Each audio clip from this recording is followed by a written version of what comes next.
Sure, all my stuff is kicking. Signal over there.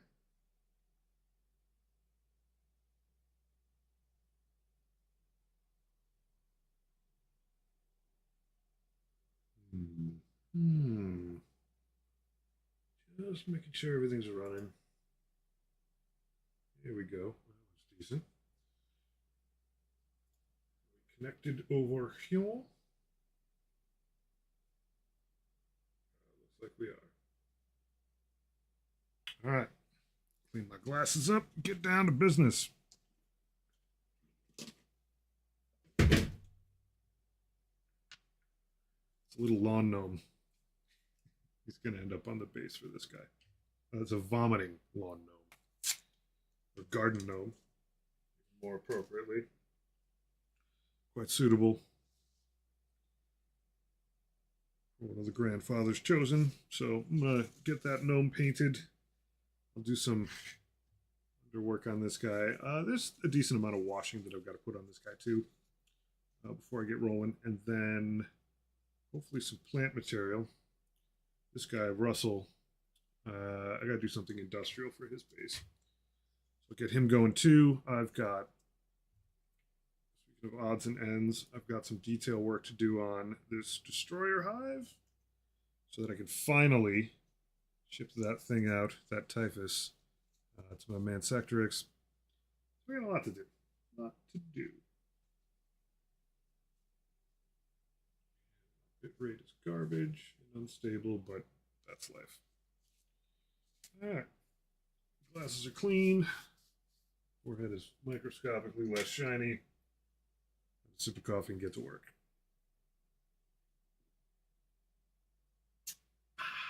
Good stuff. Good stuff. All right, so I need a light gray for your boy's beard. Brigade gray, old classic.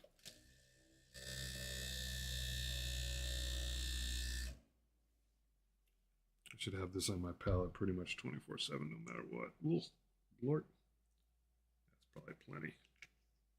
Stuff's real good. I do like me some Brigade gray.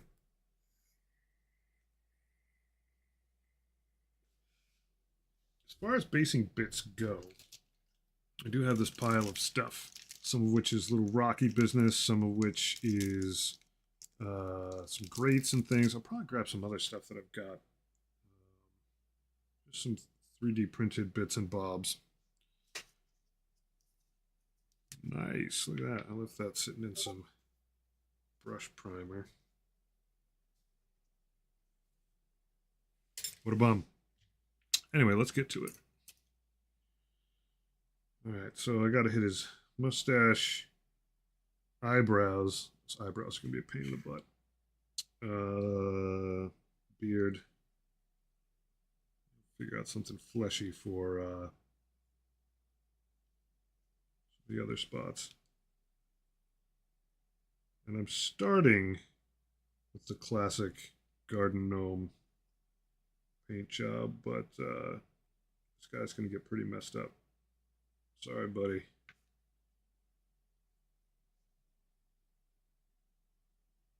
That looks awful brushy. Send that out a little bit. Hey, folks, how you doing? Good to see you.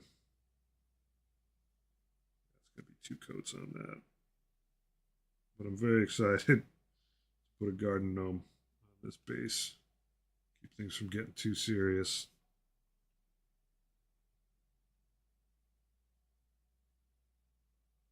Clearly, I'm not a very serious person.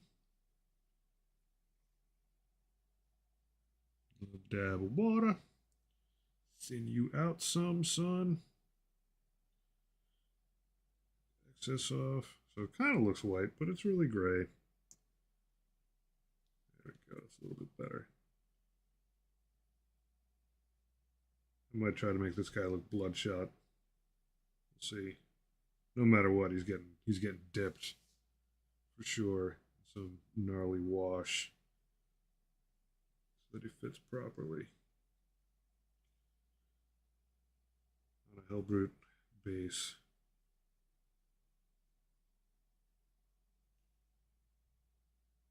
I'll probably have to go back to this guy a couple times. Like his eyes look all funky right now. We'll get there.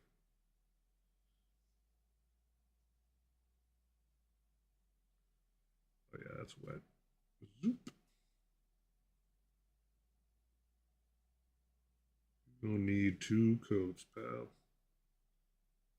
Right up to his ear. You know what? I need to tip on this brush. Just keep spreading this stuff around. It's pretty thinned out. But it won't be to the second coat at least.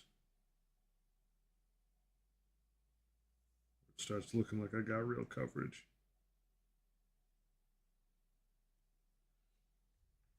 My first ever oil wash today. Congrats. And working on terrain, man. That is like a huge, awesome place to work with oil washes.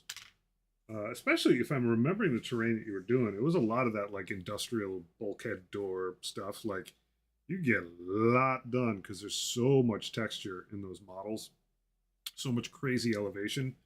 Um, but yeah, oil washes are fun, and they're really nothing to get too intimidated by. Like they're even when you just use them to dunk stuff in and then wipe away, like it's magic. I'm good tonight. I'm good. It was a good Easter weekend. Um, my kids got lots of candy and ran around looking for eggs, which is always just like a blast. Um, and the age range of my daughters and nieces is like right in the same window. Um, so pretty good time. Pretty darn good time. And then today I had some work stuff to do. Believe it or not, I don't have a full time job. I still have work ish stuff, and it was kind of nice. And then I hauled a bunch of soil, but I'm not sore from it yet. Basically, I've got many square feet of raised beds now that finally have soil in them, so they can actually get used. Oh yeah, I just painted all over that guy's ear. So oh, yeah, I gotta check those out. So it was a productive day. It was a very productive day. I'm not gonna worry too much about getting some gray on that guy's ear. He's gonna get flesh toned ish.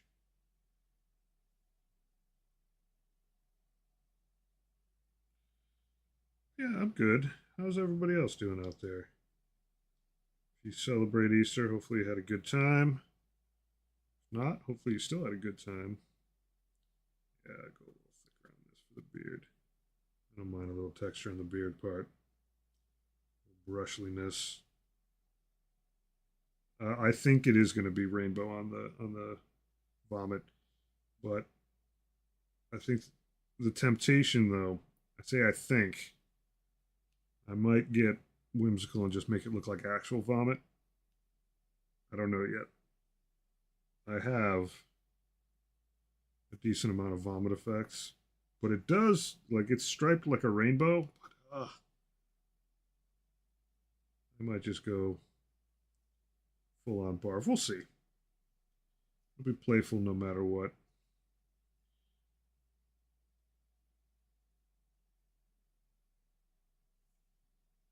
I think once I get the coverage on all this gray, I'll let him sit and chill a bit, dry out a little, so I can hit him with the subsequent coats. Oh, I gotta get those eyebrows.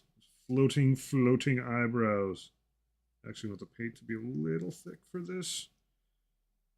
Get very little on there, get a decent tip, and then just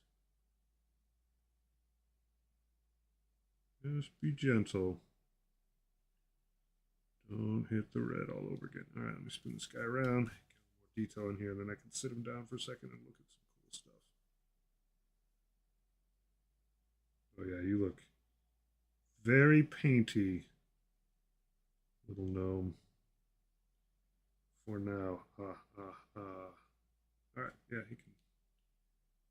What's great is he's got like a thorough lean over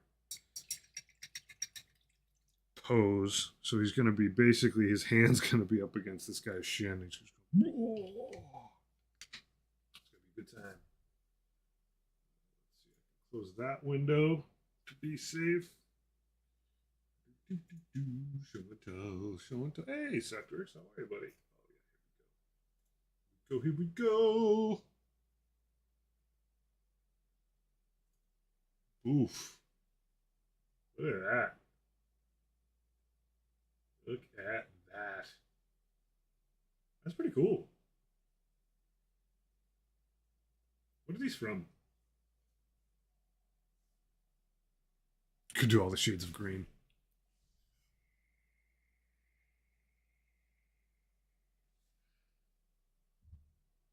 I mean, as far as rainbow shades, I can't even see it. I've got Oozing Vomit. So that's a rainbow shade. Slimy Ground Light. Tesseract Glow. We'll see. We'll see what we get to. I got Colors of Blood. It looks nice and crisp. They are fun to work with, man. Like, it just feels right.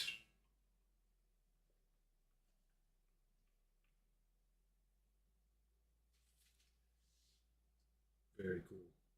And they're pretty quick. Like once you get it down, once you find a brush that's really happy with oils, and once you just sort of like get the mixing and thinning down, then it's pretty reasonable work. Like you can crush through a lot of stuff pretty quickly.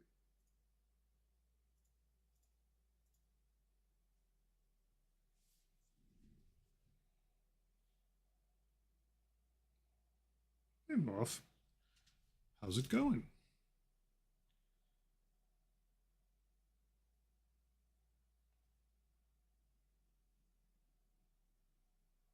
Let's get these eyeballs screaming. I was going to say screaming white, but still gray.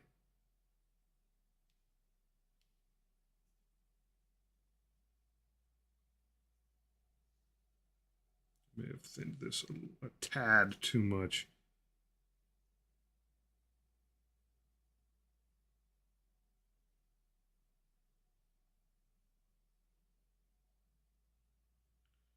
Hit the nose a little bit. I think the flesh part's going to be the real challenge. I got to start really genuinely working around a bunch of my sins. Yeah, no doubt. Moth, you just go ahead and you're like my source of content. And I do love the fact that you just drop right in, like, so where we were at before. You're one of those friends where when I don't see you for a few days, it's like you were always here. Specific mission layouts, all different. Some have environmental effects. Yeah, some are multiplayer friendly. I heard you ask when I was leaving. Yeah, exactly, dude. Like, it's just an ongoing, lovely conversation about nerdy crap.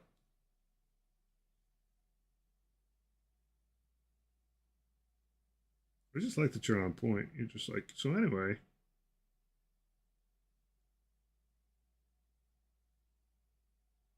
On our last episode,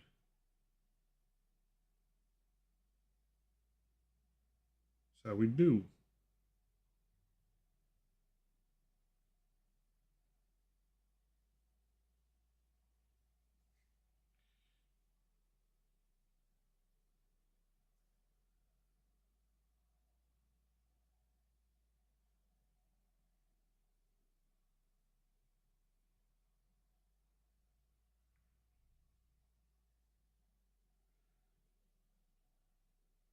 It's the advantages of being perpetually plugged in. Well, yeah. I mean, the other part of this is just conscientious. Like, as much as everything we talk about here is relatively light, like, you're also just not making small talk. Like, it's a conversation with breaks in it.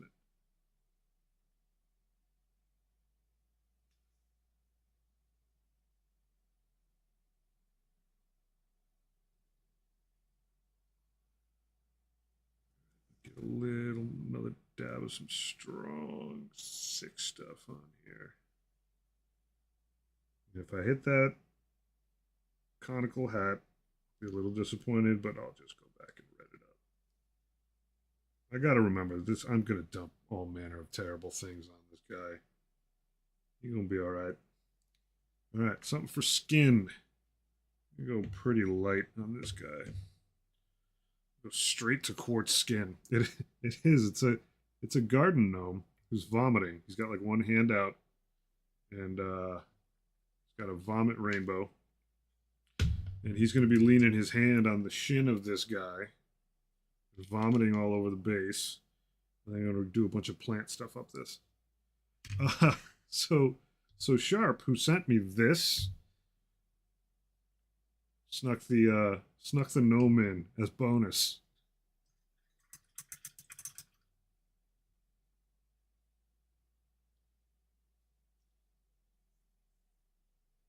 I know, it's like so good. Stuff writes itself. If you're ever wondering if I took myself too seriously, I definitely do not. Bum. Yeah, it's gonna be cool. Straight gnoming.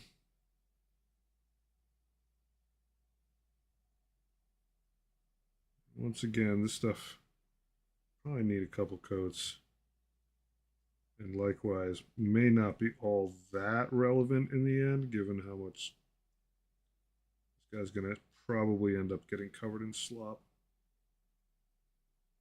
But yeah, vomiting garden gnome on the Death Guard Hellbrute base.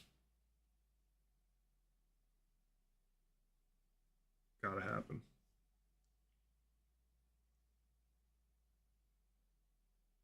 How do you pass that up? When you say article, no, I didn't see today. No, I saw the "here's what's coming" thing. I think yesterday. Is there something beyond that, or are we talking about the same thing? Like I've already put in my order for the Battle Force in the Codex, not the Super Codex. I'm gonna skip on that because I'm poor. I'm not poor, but I am unemployed, and I should be responsible. That's what I meant to say.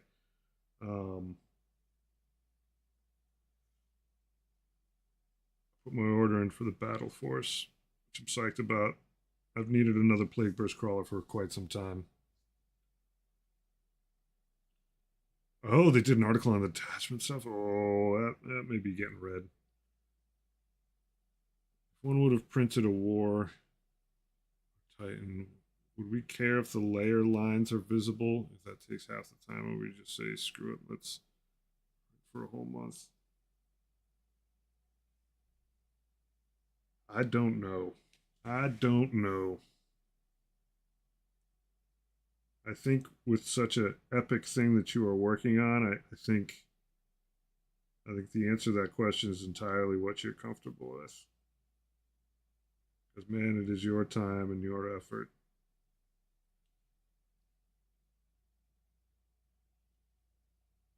We're here for aesthetics. Clearly.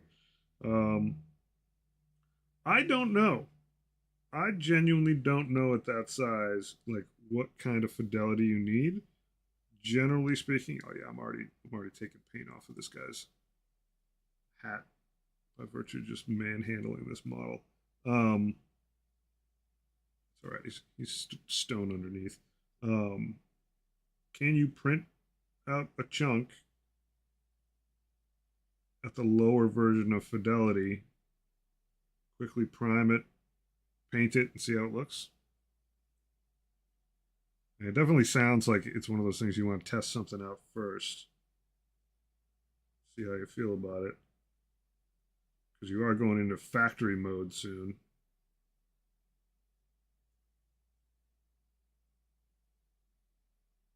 Like, are you willing to do it again?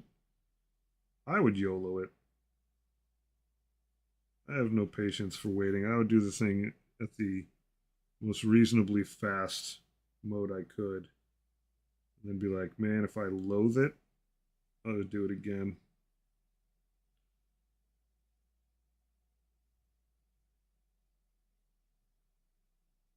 I mean, people will look at it close. I think it just might not matter at that scale. Um, it also might be quicker to just like, that scale, just whatever correction you may need to do is probably not global. Like it may be cheaper to just focus fire on a couple important spots that are going to catch light a certain way. So like straight up front facing armor might not matter. Like um the top of the head might matter.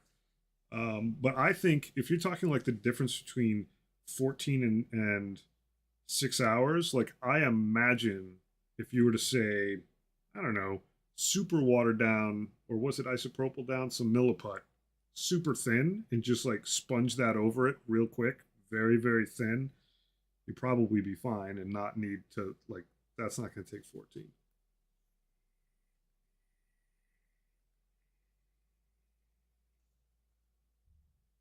I would try to think about the difference in hours and can I solve that difference some way other than the print.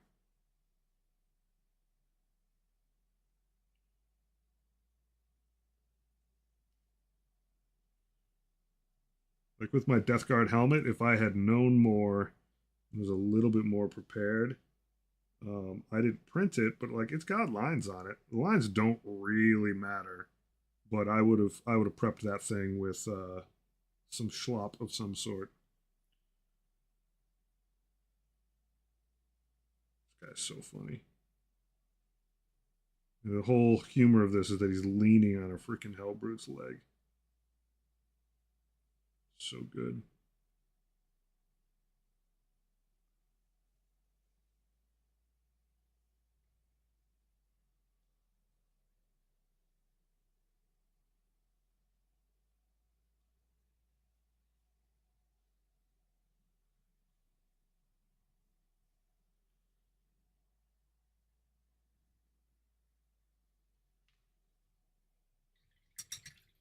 25 if I go insane on time. I mean, the thing is, um, it's more complicated than just what you're talking about is the difference in hours if both prints go perfect the first time. I would presume there is some benefit of the faster level print in terms of its simplicity and like being a guaranteed one and done, though I don't know if that's true. Um, but if you have a 6 hour print that takes two tries or a 14-hour print that takes two tries, um, those are two very deeply, like it permutes out.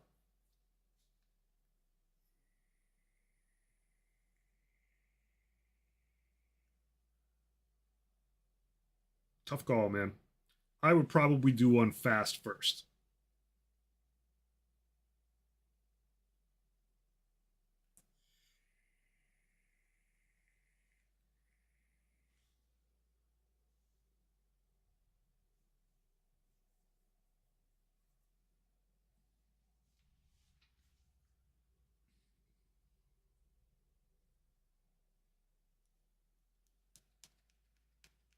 Yeah, that's what I mean. Just do one fast first.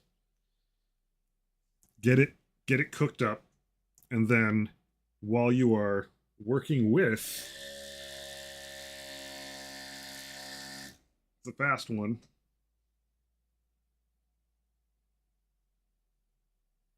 yeah. Oh my god, I forgot how dope this stuff is. This oozing vomit is just like the jam. So gross. Data stream glow, disgusting slime. I might throw some actual lens flare glow in. I forgot I have that stuff. Throw some blood. A blood stripe. Oh, gross.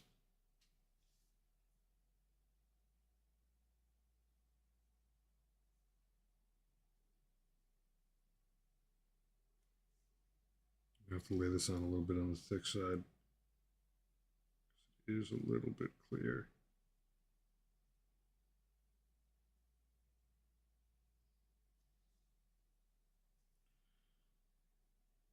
Yeah, I think this is all going to be VFX stuff. Which means I should not be using this brush. Clean it off right now. I think it's going to end up being green and red because I think I'm going to throw some blood in there too. I think that's the jam. Just find some blood. Yeah, dry blood.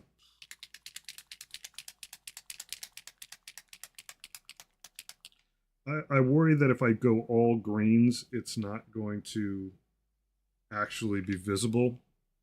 I got to break it up a little bit. So it might only be one little red stripe in there, but I'm going with all VFX glazy looking crap. And the pool will sort of work out in the middle. We shall see. Fix your hat in a minute, buddy. Not this brush.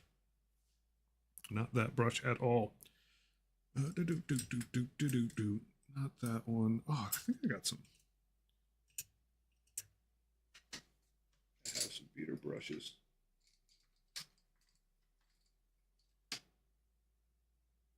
Not you. You're actually a decent brush.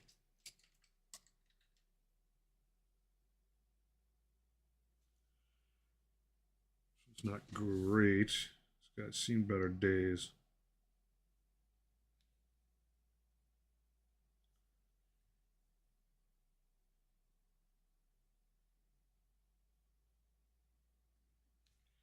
I mean, as much as it's corny to do a lawn gnome, garden gnome, it's kind of serious when you put the blood in the vomit. You know, it means business.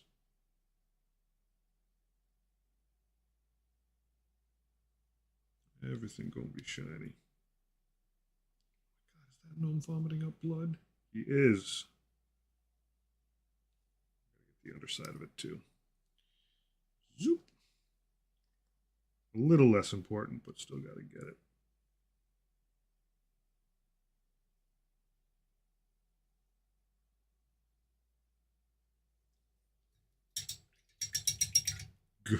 Gross.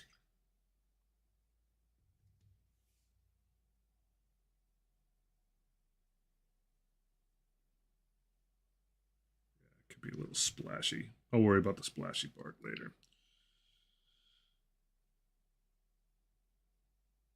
Chunky good stuff.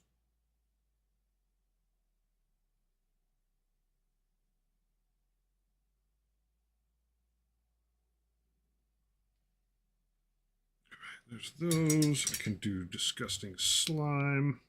It's been a while since I pulled out this litany of gross.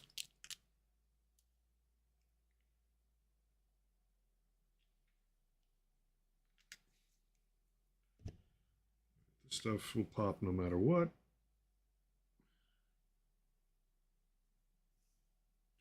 Thin you a little bit though, buddy.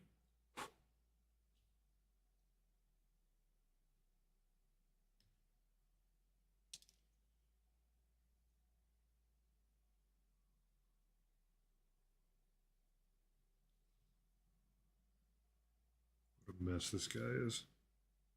Poor little fella. Showed up to the wrong garden.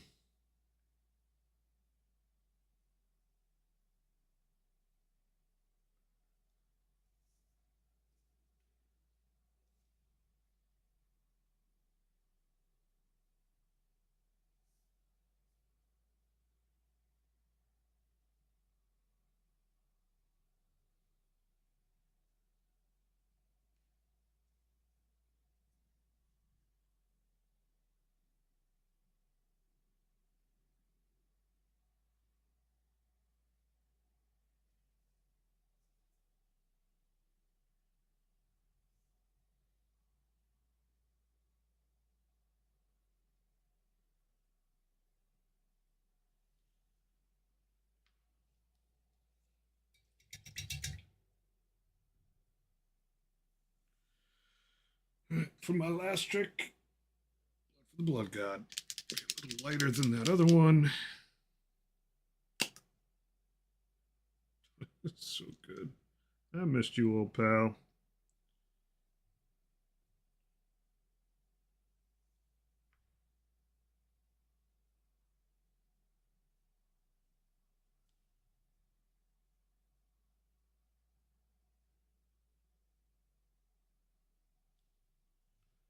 Technically should have done this one in that bar, but it's all good.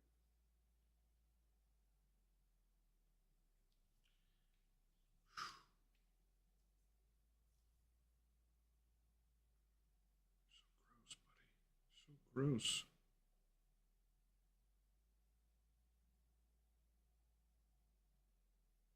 Yeah, I'm excited for the Battle Force. I actually really like Blight Lord Terminators and was like, I'm going to get more of these anyway. So they fit in. Always need more Plague Marines. Plague Burst Crawler, definitely. And the Bloat Drone. Solid addition. There's a bunch of models that I'm just like, all right, I'm down with more of these. And then Lord of Poxes, obviously, front center, awesome. It's got a Lord of Who's He What's It? Actually, I don't think it has. Does it have Marines in it? I don't remember exactly what's in it now. I might be mixing up the. It was no the new Combat Patrol. I don't need to buy it, but I'm excited for whatever rules it gets. Yeah, big box has Marines. The small one, I think it and the Combat Patrol both have Marines in them. But the big box is Plague Burst Crawler, Drone. Does it have a little guy? Does it have a Blight Hauler? I don't know. It all looked dope to me. Yep, Marines, Plague Engines, Range Termies, the New Lord. I think that is exactly it.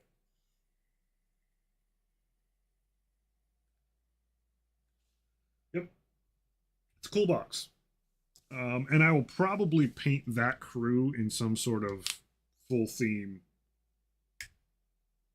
Battle Forcey Thundercats, Thundercats, Thundercats ho kind of way. This guy a rough iron on his shoes.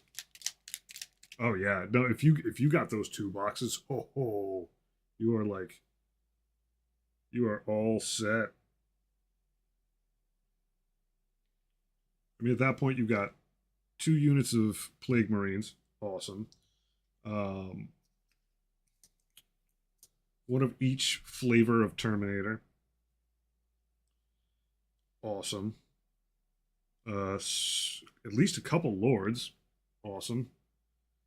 I mean, frankly, if you wanted to legit just like have an army, you do that in the old Combat Patrol, and that would give you Typhus, Poxwalkers. You'd be sitting pretty. All three of those, you're just like, man, you got a thorough backbone to your army. But yeah, the two of the new ones together, solid, solid. Um, and you got a Rhino in tow. You can actually get your guys somewhere. Pretty sweet. And I'm due for like a Death Guard project.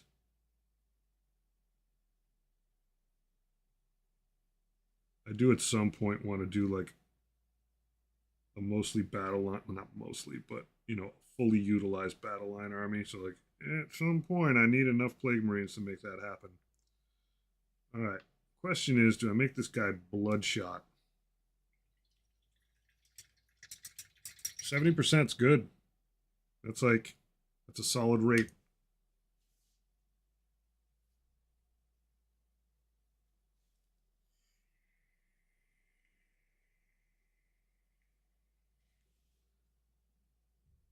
need a little bit of black. I'll use death metal. I got it out. Close enough. It's got a little magical.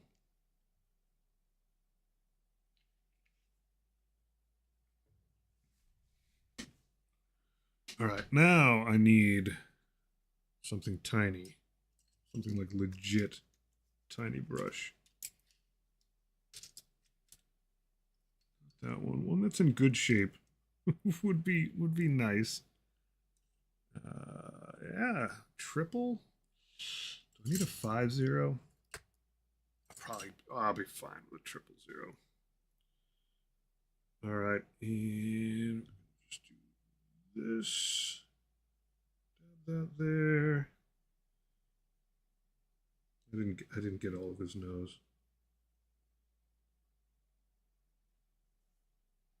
Little dots on here.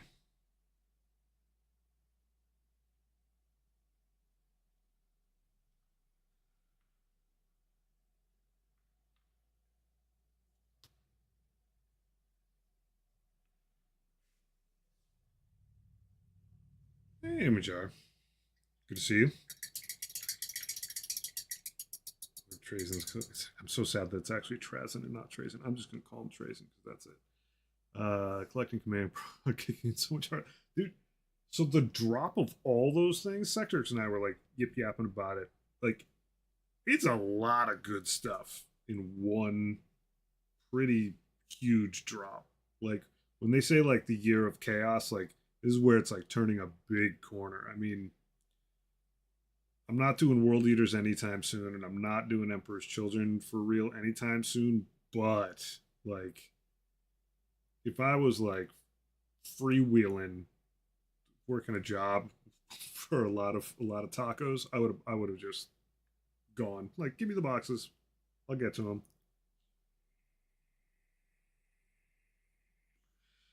It's funny that you blame Warpforge. I'm not playing. I'm playing the other one, Horus Heresy, whatever. But like same company.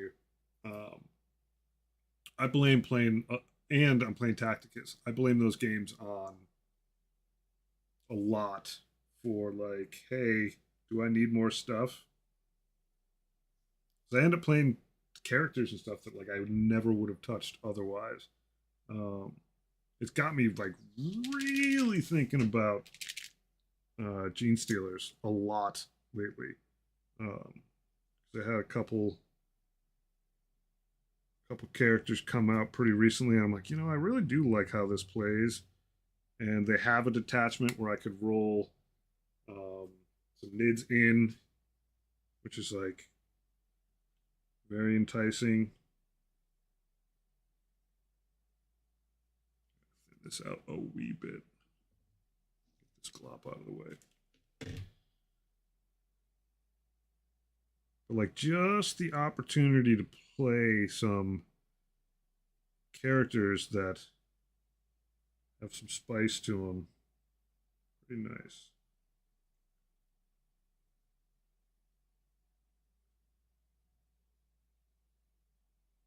You have a funny little nubbin on the end, pal. Dip that in there. Loosen you up a little bit. Don't want a lot of paint on here, but we do need some.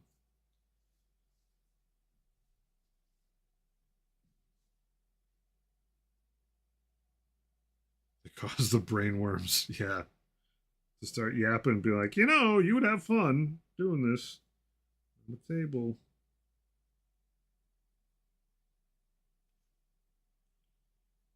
It's interesting. Paint is just not coming off of this brush. It's interesting.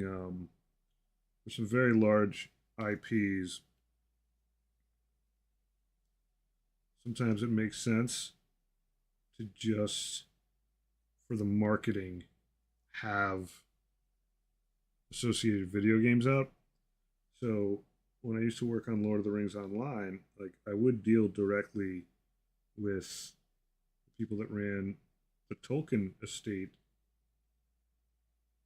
And a lot of times they're like, just having this game out there is just as is good for us because it keeps things relevant. It keeps people discussing Lord of the Rings, even like in between when there's movies and stuff like that. It's not like they needed us.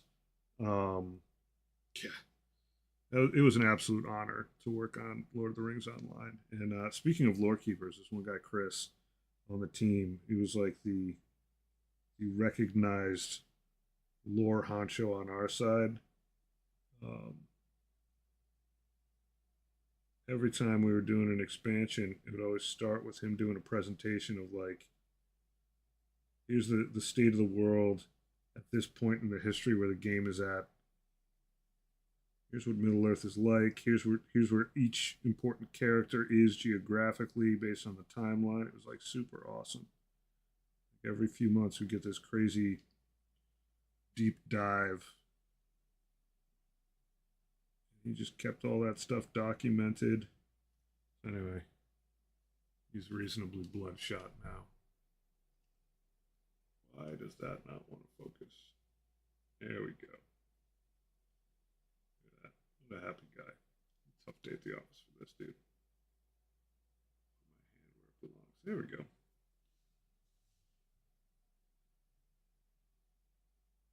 All right, so that is still a little damp there, so I gotta be a little bit careful, but I can start getting some little bit of flesh tone onto this guy's skin. And I'm probably not going to go any further than that with this guy because he's going to get slopped.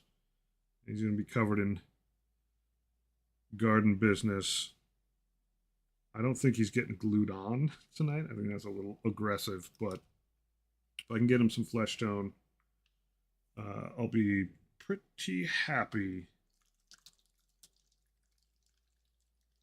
Yeah, our relationship with started out as the Saul Zaentz company, and then it changed to Middle Earth Enterprises, I think. Our relationship was always really good, but like we took the whole thing very, very seriously. Um, you know, even the people that didn't start out as Middle Earth lore nerds on the team, you work on that game for like even just a couple months, and you just like lose your mind and go totally lore crazy. And it was just like it was also just like an in general fantastic crew of people to work with, like very good designers, content folks who are just like super rigorous and trying to really do everything they could respectfully with the universe.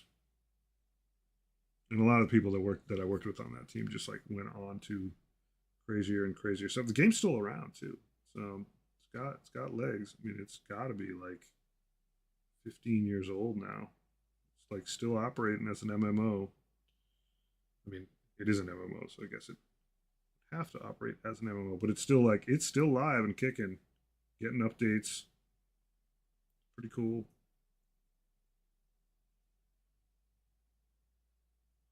All right, you need a little flesh on here.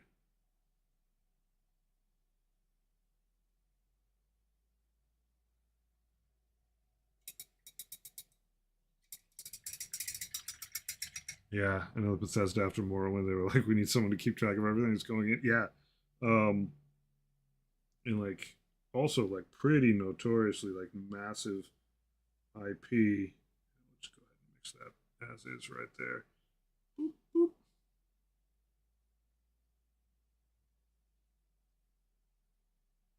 When you think about all the books that are just chilling out on walls, you decide I'm gonna go into this weird place, steal everybody's wheels of cheese. A lot to keep track of.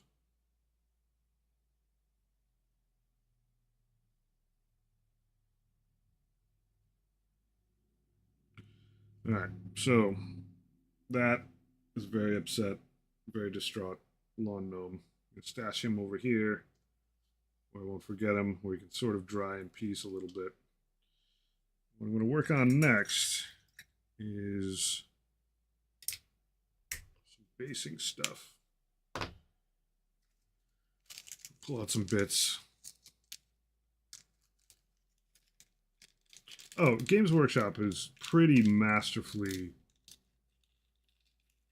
nothing but respect for like their general purpose, like here's what's up, and that it's like completely completely plastic, which some people hate. But you know, if they want to say that something happened in the past, like a key element of the world building is that you know history got destroyed, but you know canonically we're here in its history. Like that whole arc of how that works is pretty sweetly done.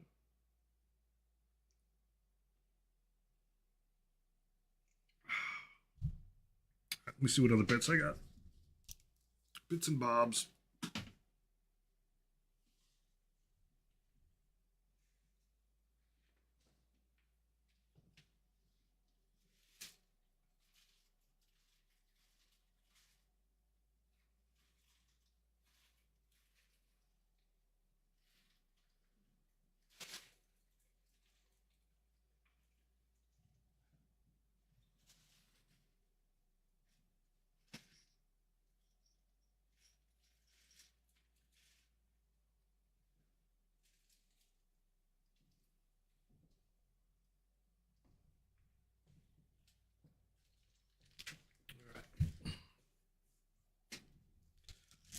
So one of these Hellbrutes is getting essentially an industrial sort of base. The other one's getting a very gardeny kind of base.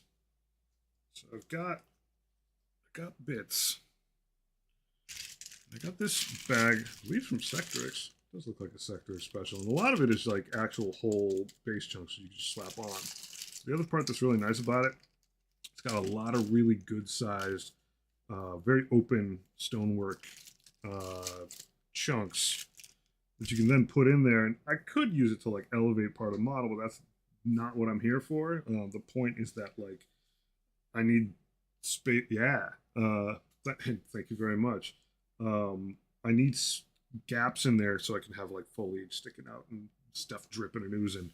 So while I haven't yet used a ton um, of the full base pieces, like just a few of the broken up stonework pieces, it just like goes a super long way. Those are special. However, this set is more like low broken pavement and has some amount of gutters. And so if I'm going to drip rusty, grimy water, guess what? Gutters are pretty good for that. Okay, yellow green plus leather brown.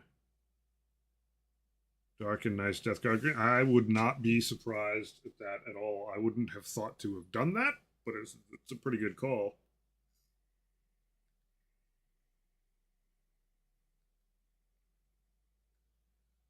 I dig it. I like Death Guard green as sort of like a classic, a very classic approach. Like I think it fits. I think very similarly to like a lot of the like absolutely singular classic Games Workshop colors for some armies is cool, but even when I was just getting started, I didn't do that. Like I primed them with Death Guard green because I was the new guy going to the store, but like my very first Plague Marine, I was already messing with green to do it.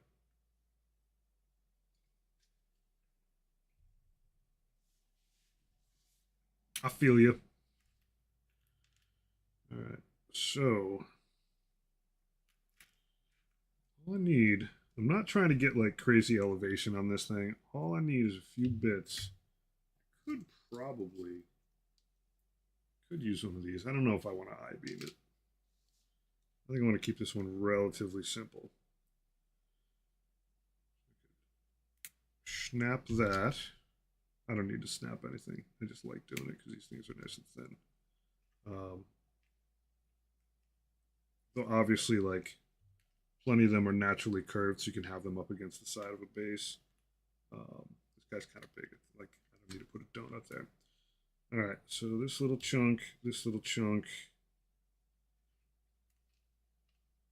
that gutter.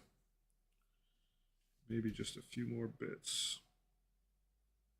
Maybe just a few more bits. My debut album. I think those will probably be fine. Just need enough to like dry brush on there.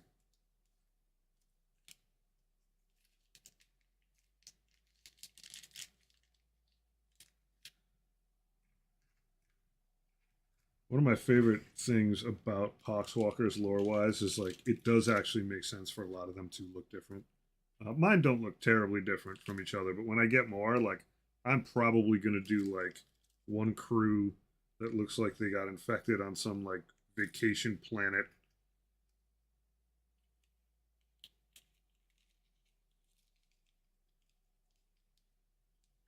Dude, they're so good. Poxwalkers are awesome. And they're freaking awesome on the table. Everybody who like dunked on that combat patrol, I don't know. I don't know if they played Death Guard. Like, literally get like crazy heroic character, a near, if not totally, must include other like lieutenant guy. That is the truth. It is fun to just be sloppy, um, and definitely on theme.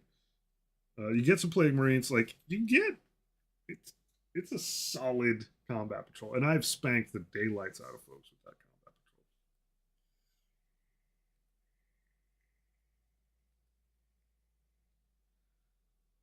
patrol. Yeah, it's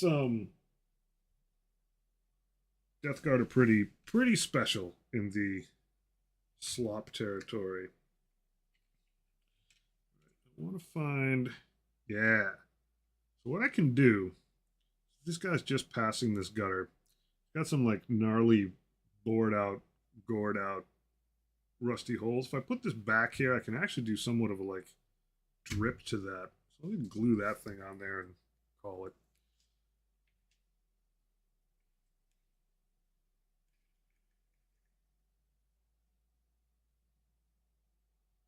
Try not to get my fingers stuck to all this.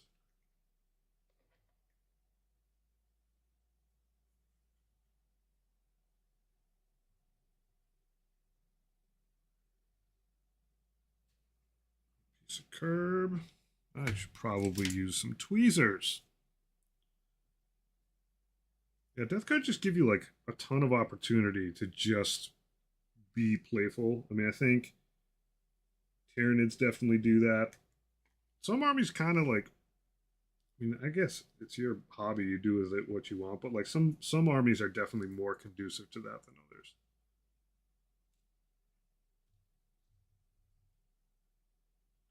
But Death Guard is just like fire it up. Yeah, that one fits in there nicely.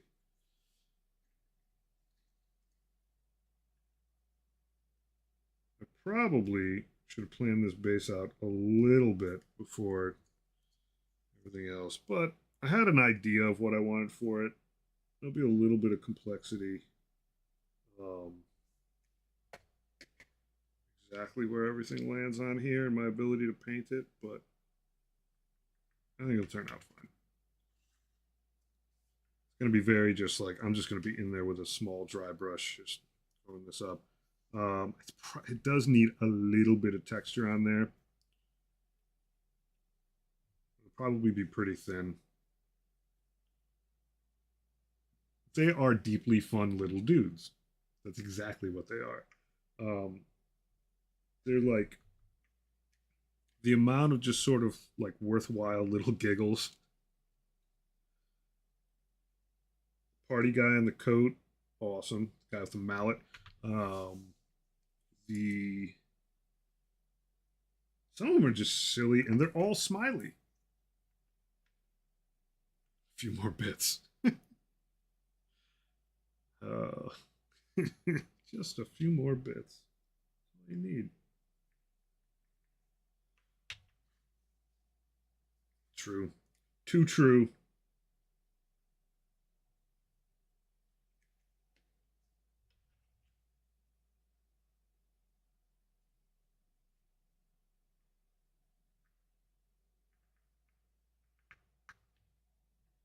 Step Back over there. I might need a couple more chips of this. That's good stuff. A bit further away. Chaos Knights of Ragnarok. I am getting the hankering. We're doing another night. It's gonna be a bit, but like I definitely am like, sure would be nice. I'm gonna see if I can sort of stretch things out and go with a different big model. But I do like me some big boys. I'm gonna put another gutter grate on here. I think it needs it.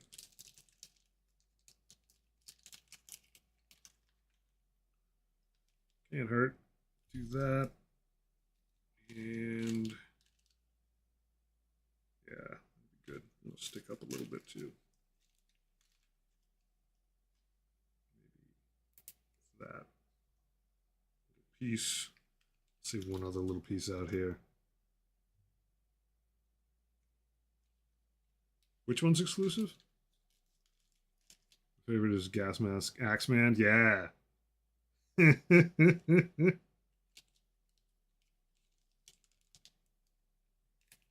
Hammer Guy's not exclusive to Push Fit. He was definitely in the Combat Patrol. Now, admittedly, this is like nearly 2 years ago, so F if I know if I actually remember anything. But I don't think he was Push Fit. I think everything in there was on the same set of sprues.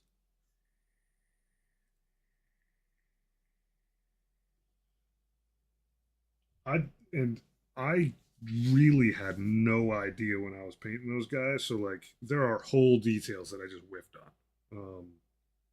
It's like I'm in no way, shape, or form happy about, but like did not hurt the experience at all. Like I know when I go back and do Poxwalkers again, the amount of detail is just gonna like pop out in my face. It'd be pretty solid.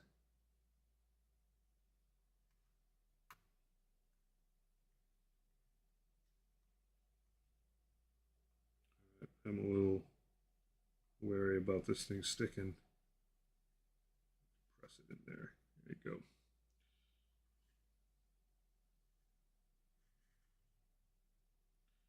We definitely need something under there.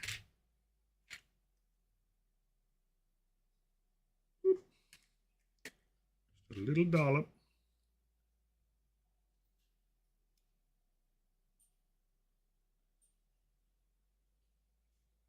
Just have it connect to the stonework there. A little look-see. Stick, buddy? You better stick.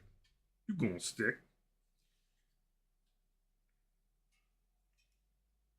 And that, like, oh yeah, it's a perfect fit.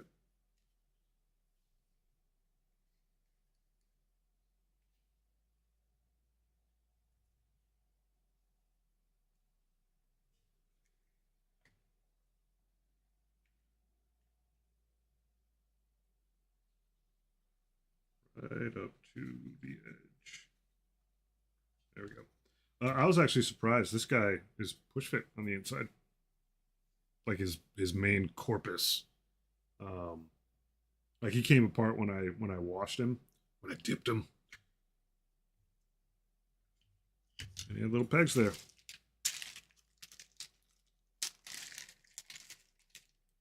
There is a pretty wild amount of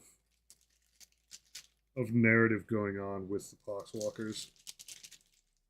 I don't want to go like so hoity-toity. It's like every one of them tells a story, but but the fire axe guy, barfing through his gas mask is pretty sweet. This guy, I think this guy is going to sit on the ground. It puts his hand in like a really, really good spot on this guy. I don't think I want him raised up. He's got to be leaning. Yeah, he's supposed to be leaning all the way forward. So I got to leave that space a little bit clear. So I probably don't even really need all of this, but I want some of it. I want some of it. This guy, maybe I rotate him out just a scooch.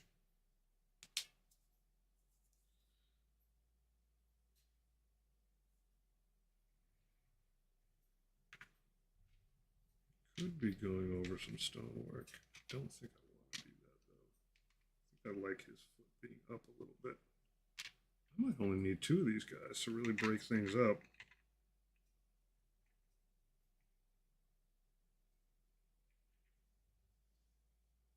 Angle them the right way. Might just kind of match up. This guy enough space to puke his heart out. Sweet. All right, buddy.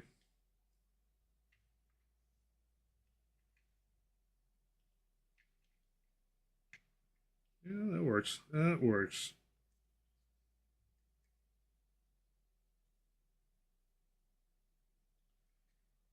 My hands are a bit shaky today. I'm not sure I appreciate that, but I'm just gonna roll with it.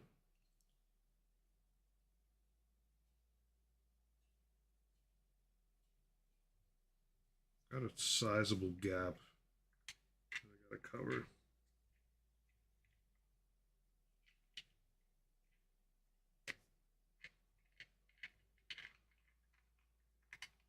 Fit, check it, fit, check it.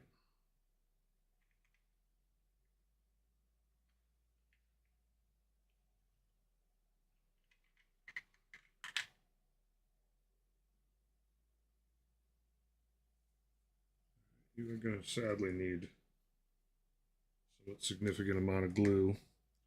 Get it nice and fumy up in here. Give you a little bit of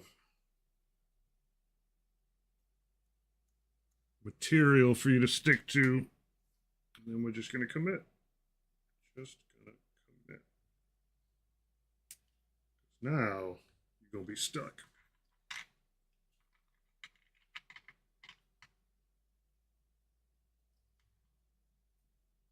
Yep. There you have it. I mean, from a product perspective, totally understand why you want to push, pardon the pun, push fit. Like, I get that. It's just that, like, so many times the actual implementation of it was just like, wow, this is. I mean, maybe the whole point was to prove that not having push fit is better. Like, here, try this push fit. Oh, you thought that was bad? It's actually easier to just glue your shit together. I know that sounds pretty jaded, but at times it certainly felt like that was the plan all along.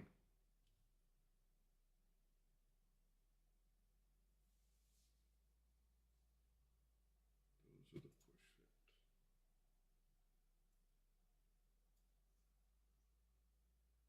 fit. Okay, so oh, snap, we're getting rated. Um,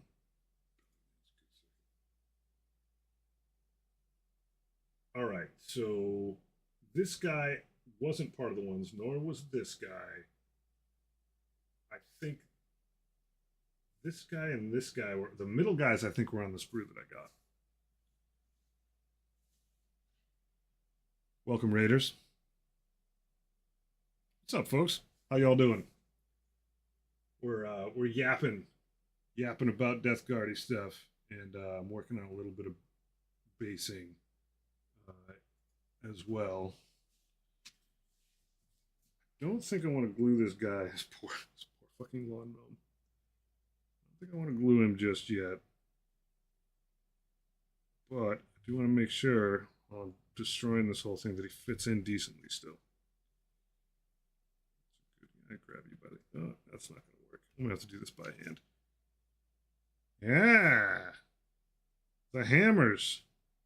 All right, yeah. So this Hellbrute's going to get this very sad garden gnome vomiting. Going to add a bunch of stuff to this base that makes it like very verdant.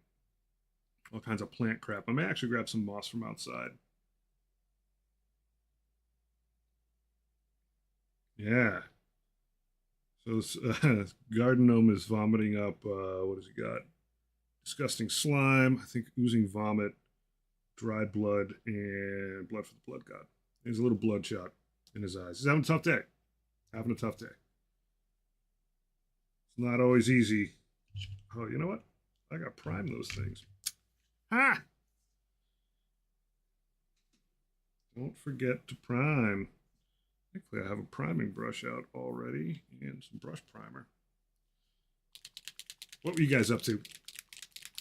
Ugh, the badger was already there. Interplanetary badger. Always a threat. Yeah, this is good. Building ghouls? Sweet. I like the sound of that. So, just kind of massage this in there. Obviously, I don't have to worry too much about hitting the base. I do have to worry about hitting the model, though. There's a little bit of gappage in there. I'm not too worried about it. The amount of garbage plant life that's going to get thrown on this thing. I'm probably going to make it look pretty slick, too. And by slick, I don't mean I'm a cool guy and it looks slick. I mean, like, slimy slick. And a lot of that stuff might get filled in. Like, I don't think I'm going to surround this thing and do a pour on it, but I do believe I'm going to use a decent amount of water effect stuff on the base here. So we cool. Really wish someone with Musk level money would buy Robotech from Harmony Gold and let Battletech have access to the unseen. It is funny. Like, I don't want to get like too political, but like if Elon Musk was really down to like help out gamers, like he was like, oh, how much do you think Hasbro's worth? Like if he was legit down, like he could absolutely cash out of what he's doing and like save so many parts of gaming.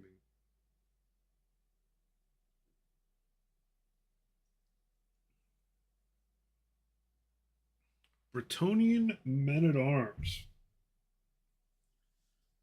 Classy folks. While I am not thoroughly versed in ye olden days,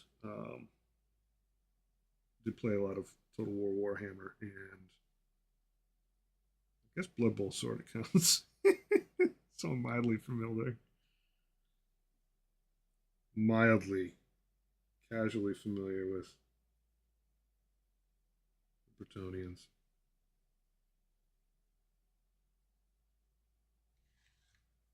I don't need those blocks anymore. Man, I hope this base works out. Put like a decent chunk effort into the model, and now I'm like, you know what? Okay, we're putting a garden gnome on there and grab some moss from my yard. We'll see. We'll see. High hopes.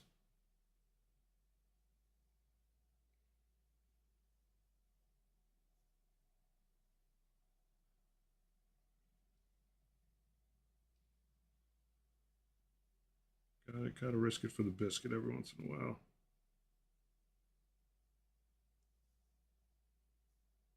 It's just too funny for me not to do, and the fact that it showed up in the same package from a good friend was like, that's enough of a sign that it's just straight up a good call.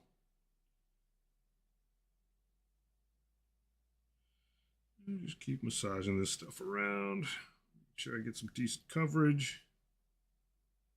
This is not the face of some eager guardsman that I gotta worry about losing detail on. You need big chunky blocks.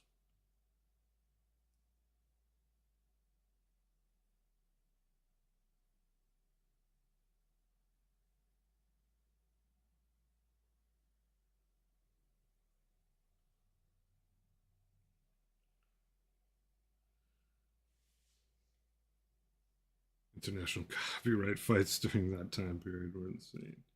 Dude, it's really kind of weird where we're at right now. Just people wholesale being like IP rights shouldn't be defended. Like, come on, man. It would make your life a lot easier and cheaper, but yeesh. Strange territory, man. Strange territory. All right, I think that's like reasonably primed. I'm gonna like eat my words in a second, so I'm gonna give this guy a quick spin. Make sure I'm not full of it.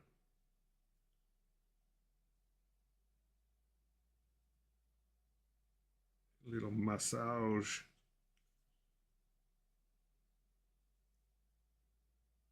All right, so I can continue with this guy. In fact, I may use the same brush. Yeah, I'll use something smaller, a little bit more detailed. I gotta hit this guy with some wash. Mainly two things. One, I need to get all the bone on here washed so it's got like a little bit of a sort of like tobacco stained thing going. And two, I got to get the off whites done. I think I'm actually just going to use the same wash on both. Not Skeleton Horde. There's my most holy wash. You're out here somewhere. Oh, it's probably up top. It's probably up top. There's very little of it in here. I might have to thin it out. Seraphim Sepia. Weapon of choice. I am a bad influence, Sectoris.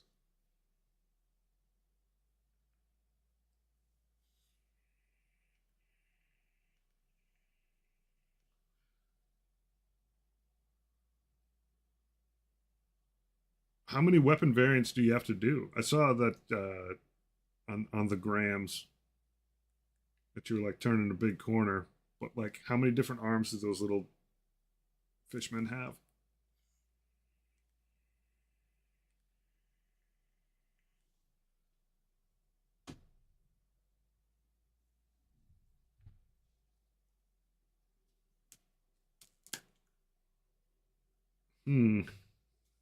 I have concerns.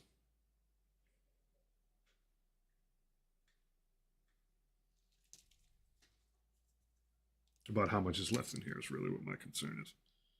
I'm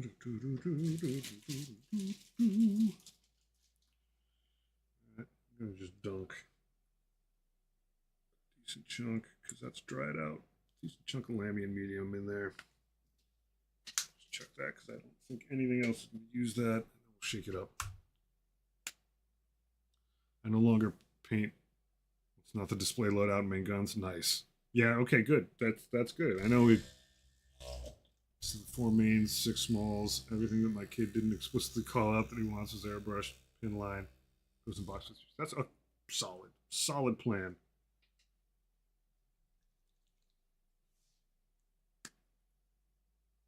I'm not painting teal till December. Sweet. Well, that's a good spot to begin then. So this brush is probably well a little small for the task. Grab a slightly bigger one. Wash you off. You know, why not? This guy's good.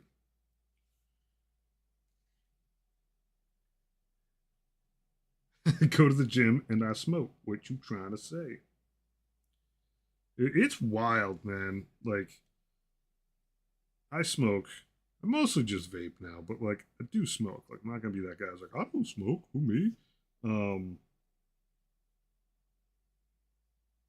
but like, I think about previous generation and even growing up watching like Italian soccer players just like put out a butt when they get called in.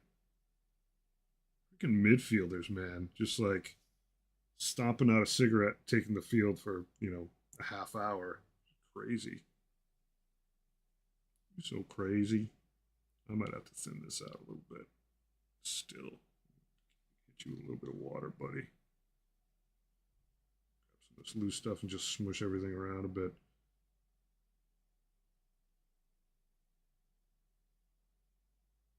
Yeah, it's better. It's better thinned out a little bit. I'm still getting it like right up to the edge. A little bit of halo around stuff, but it was just too thick. I don't go to the gym for the record. Yeah, you know.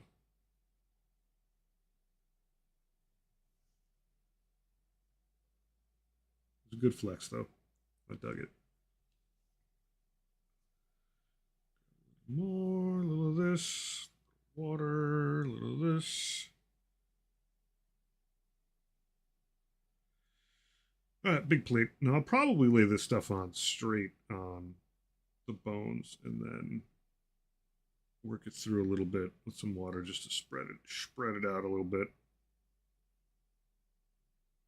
think that's probably what I'll do. Oh, Seraphim Sepia, you're so good to me.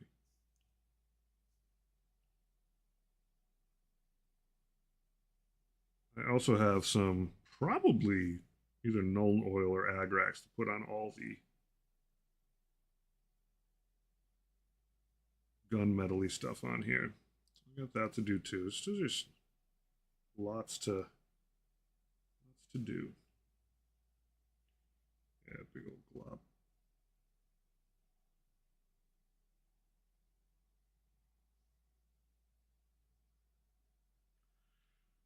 Zoop.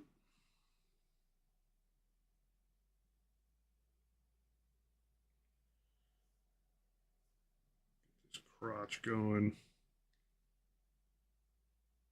All important Death Guard cod piece.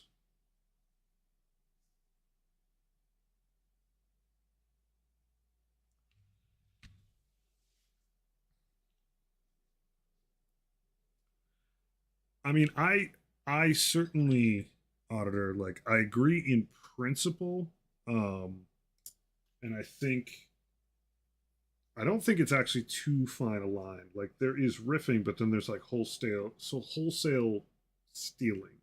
And so like you couldn't make music if like someone copyrighted, the standard Western scale style. But and obviously, like in the case of Lovecraft, it's even deeper than that.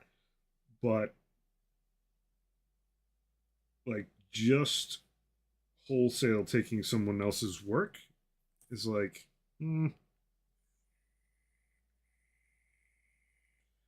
like I personally think it's fine for Games Workshop to like sue people if someone's like, "Hey, I did Space Marines and I did them like you do them." Like I think that's fine.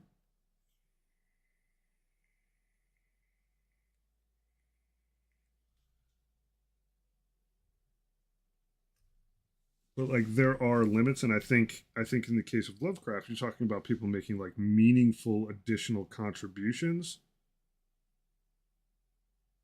to something and riffing off of something, and Lovecraft being fine with that. I think for the most part.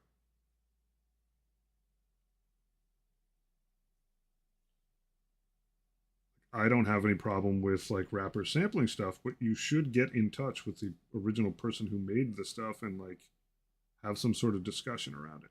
I mean, the point of the protection isn't that nobody can work with other people's stuff, it's that no one can just freely should be able to freely just take your stuff without some sort of compensation.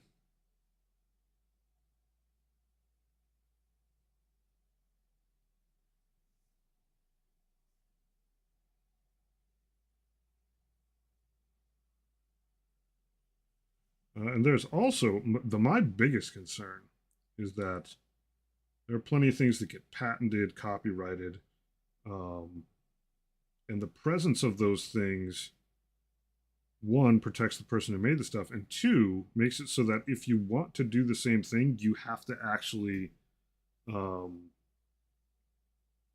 innovate.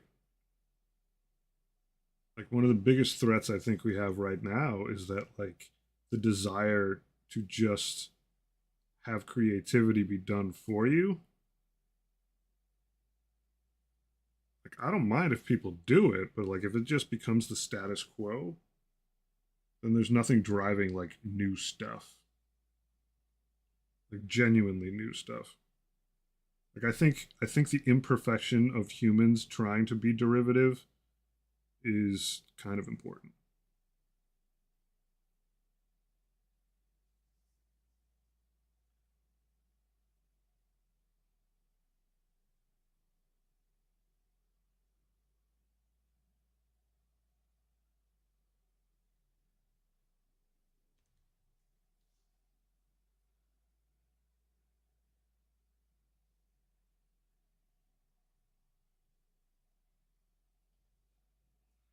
All right, now I'm just looking to see if I got all the plates, and I definitely don't. Under this arm and that little section over there.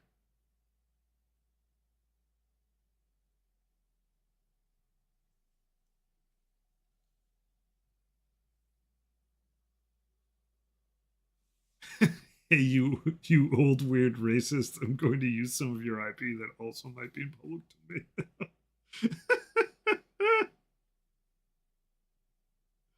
Oh, you're talking about Lovecraft, not me. Okay, got it, got it. Thought that was a rip, man. Not that old.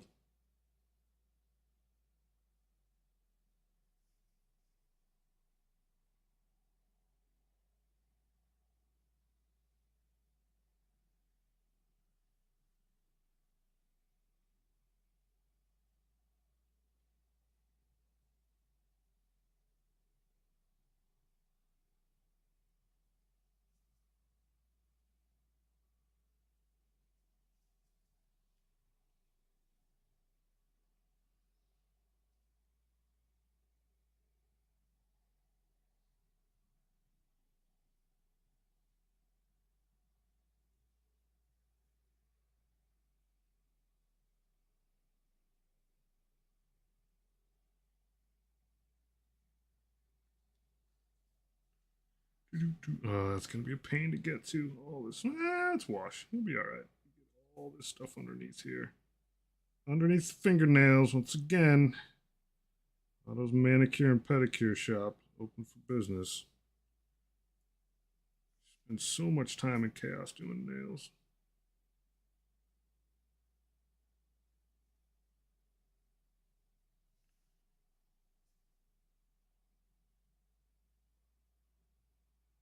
All right, so now the same Seraphim Sepia. I'm gonna put it full strength over here. Grab some water. Keep it over there. Separate things a little bit. Do bony Maroni bits. Let's hit them with the heavy stuff at the base. Kind of move it around with a little bit of water, and it should turn out all right. I hope. Right, so now dip some water and go like sound effects. Keep everything in check. Go back to the full strength. We go around the bottom here. The high test.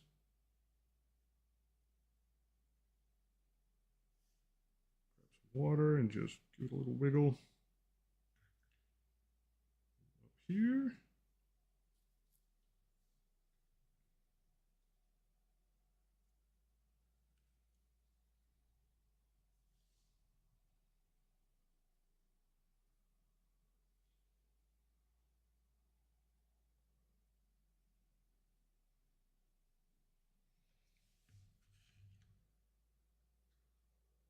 How many stories are going on all over, and you can get exposed to some of the better ones. Yeah, I mean, there's a lot of where like IP law comes in is like you can use stuff. It's just that like me just straight up printing out like identical replicas. And truth be told, I've bought identical replicas of Games Workshop stuff because even put it on their store. Like I've gone like my Huron that I've got right now, absolutely just a recasting. Um, but in that regard, like I don't know, a little bit I'm full of shit. At the same time, it's like if the product's not available, I'm not competing. Like, or whoever's producing it isn't competing. So like it's weird. It's touchy stuff.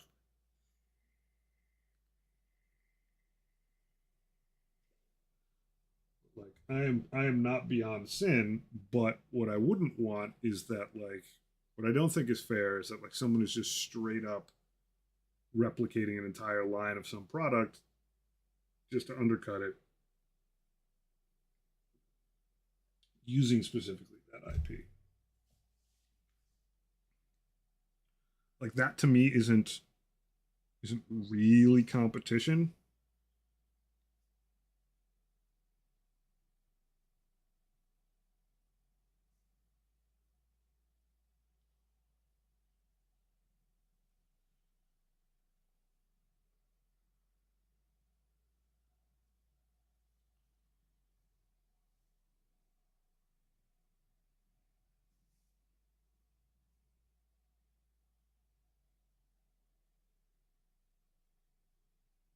But what the heck do I know?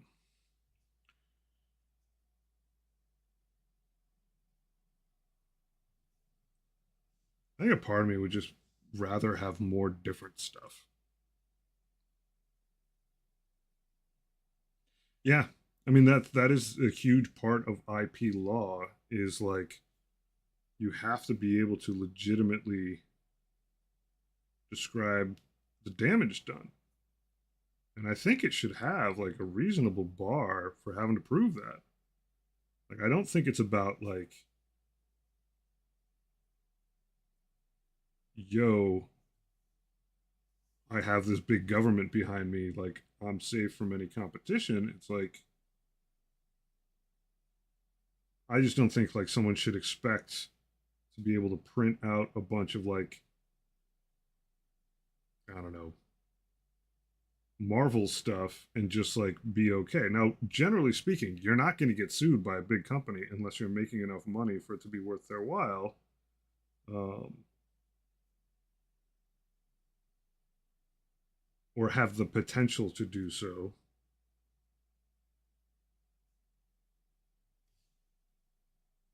But I mean, the other part is like how much ability do you have to interfere with the quality of their IP?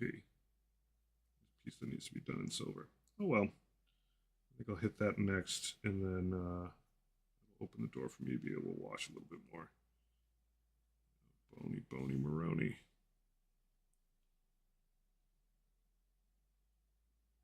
But like working on Lord of the Rings Online, the biggest concern that the license holders had was that we were like true to the vision of the IP itself. I think that's important. Like they did have the right to refuse us doing certain things. Now sometimes it's a little bit silly. Like right when I was showing up, there's a little bit of back and forth. Hey, almost as handsome as the Hellbrute known as Mr. Flamingo Paints. You're my favorite Hellbrute, my friend. Um, but anyway, like quick story. They were concerned that I probably already told this, but the Orthanc that we had in the game looked too much like the Orthanc in the movie. We had the book license, and it was like, well, the Orthanc from the movie is done off of the description from the book, and like, there's only so many ways you can slice that. Only so many ways you can make it look different.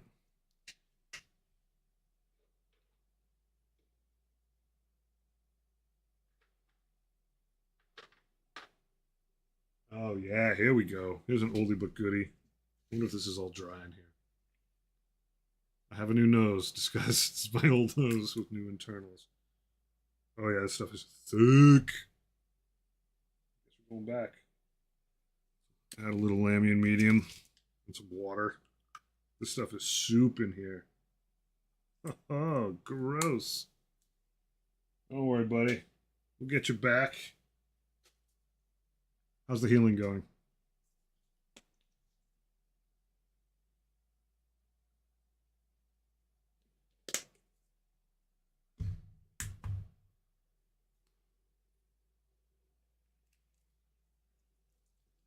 Shake, shake, shake.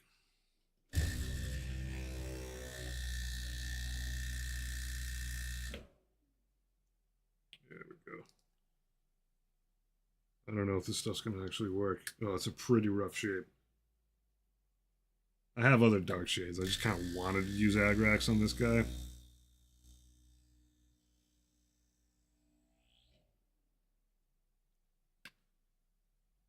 It's all right. I'm gonna have to thin it still, but give it a few more shakes of a lamb's tail.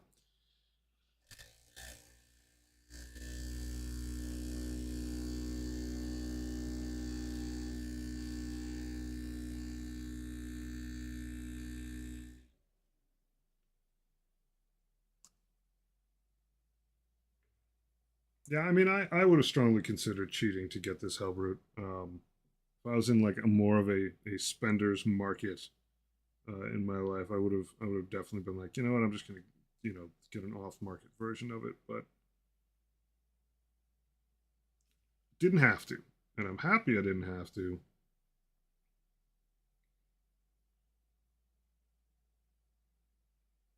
But like all the shenanigans around what is available from Games Workshop at any given time is just like a little bit silly.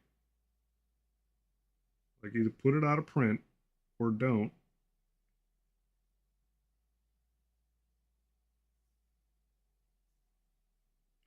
I mean, they're in a tough spot because like you don't want to out of print stuff because then like that immediately detracts from the long term value proposition of ever having the thing. Like, why would I ever get this if it's going to go out? But like, if you were going to have that model be playable in the game, then print it.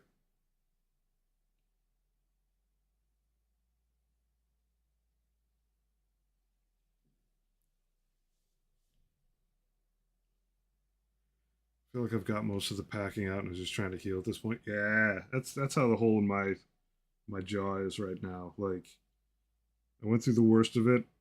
It's a slow process to heal, but it feels like it's doing it. Like day over day, it feels different and not worse. Like today, I didn't have to take that much pain medication for it. In fact, I didn't take any tonight. I'm fine. I've been yapping the whole time, as I am wont to do. But healing, like, healing's weird. I think a lot about it. I understand. I grok genetics in terms of like the simple choices A or B. They're not that simple, but they still are like they're not binary. They're like quaternary or whatever. But I don't understand how DNA actually gets us to heal ourselves even remotely properly. And if anyone out there understands it, I'm absolutely all freaking ears. And I'm someone who like genuinely thought they were going to be a biologist at one point in their life. So like it's not it's more than a passing interest. Um, but like the fact that my gums will seal themselves up having removed a whole molar in there, and they'll seal themselves up in a way that is remotely sensible is crazy to me. Absolutely crazy. Like, how do the cells know when to stop fixing? Like, if you cut yourself on your hand like that, or even if you snip yourself, like, go right through there, there's a pretty decent chance, maybe you need some stitches, that the skin is going to stitch itself back together. And yeah, it'll leave a mark, but it's not going to like, it doesn't like start growing outward like this or whatever. Like, and well, so cancer, I totally understand. That's just like, hey, but when you say it knows what the cell next to it's supposed to look like, that's the thing I don't get is the literal like, yeah, but how? Um, because eventually the cell next to it shouldn't look like the cell that it is. And especially like when you take damage, some of those cells aren't like really lined up all that well anymore. It's just it's pretty wild to think about. Um, like cell replication, I get, but the orientation of things, like I guess continuing that, and I'll get back to the made to order thing because that is pretty interesting. How does your nose know how to shape itself like a nose? Like by and large, a lot of the tissue's the same except when it's different, and like it's pretty wild to me that like your body like mitosis makes sense to me. The specialization of organs and their placement is just silly.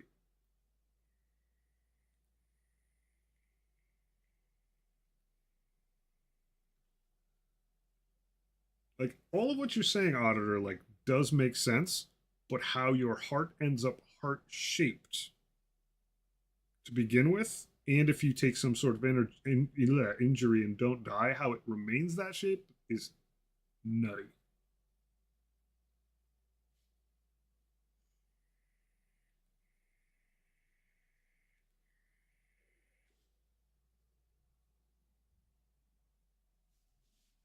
Like I've chopped myself up quite a bit over the years, and the fact that I even remotely those like parts of my body remotely resemble what they're supposed to is pretty batshit crazy to me.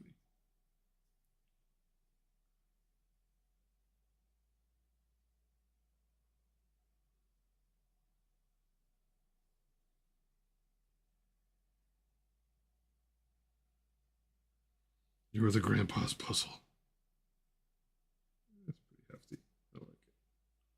I'm going pretty heavy on the melted tubes. But yeah, the sort of like limited edition reprinting of stuff absolutely is like a way to say like, oh, we still got it, and like I get it. It just feels so weird and like is making up for the deficiency in being able to meet demand. Like I know it's hard. Like, well, we have to store all this stuff, and it's like, yeah, well, you on the other end, you have this continuous game that you keep saying these things are good for. It just seems cheesy. Like, sure, it is hard to maintain stock of something like that, but the benefit you have is that you have this like long running game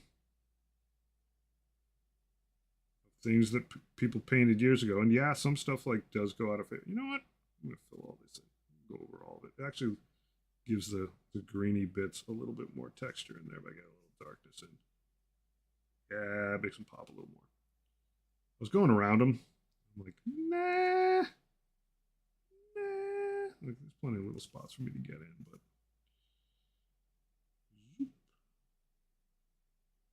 just a little bit of wash, not a ton. This guy is relatively clean.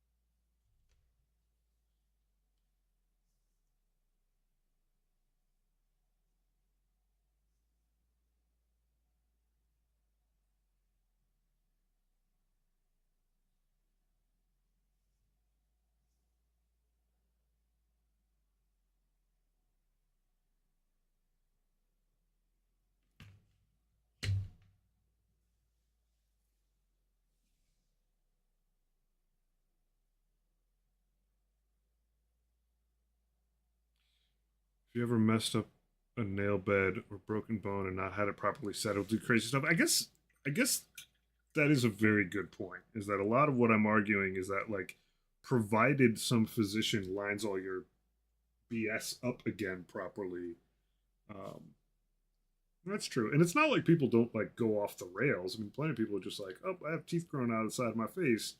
So some of it is just a numbers game.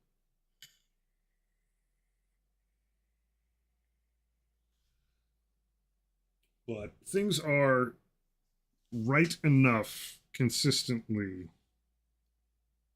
That's pretty amazing. Like your eyes, good gosh.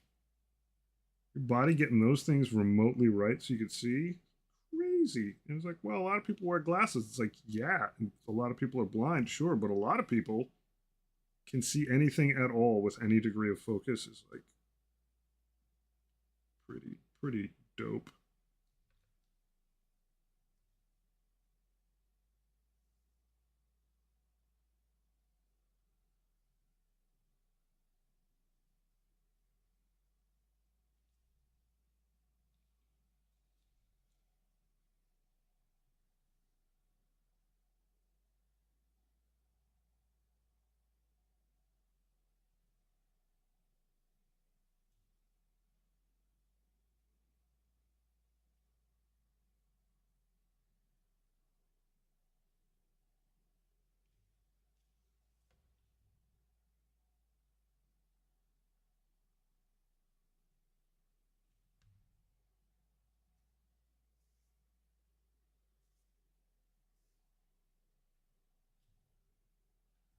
Anywho, that's my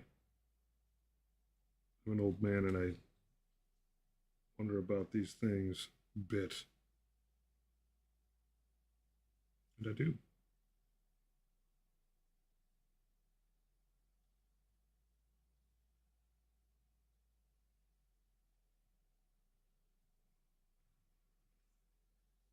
very much a zoning issue.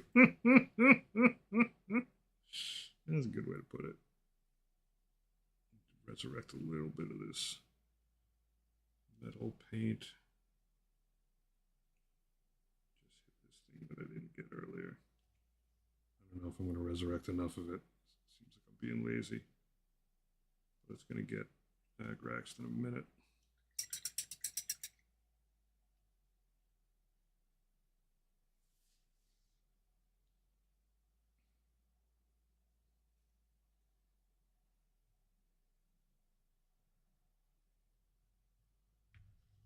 Skin cell, what are you doing? You're not supposed to be producing bone growth next to you. The X-Men spike. Yeah, well, like at a microcosm level, sure, but then like the amount of crap that actually works is pretty insane.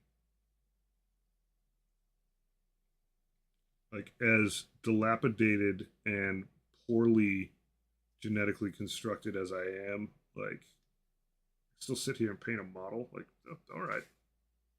All right.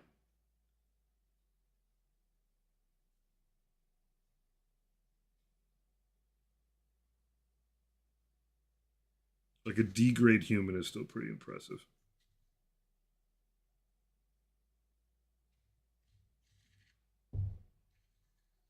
Yeah. What's up, Taxi? Two of them, old and new. One very rusty corrosion themed. This guy's going to be very much plant growth themed. His base is going to be like growing up around him, and he's going to have a bonus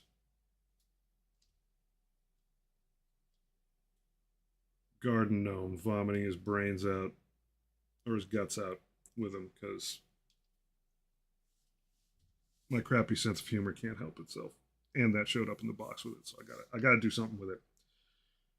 All right, so I'm gonna let what I just did here dry a wee bit. At this point, if everything's stuck there, I should get in there and put a little bit of material in. Dark earth, or do I want neutral texture? What if this stuff is all glopped up?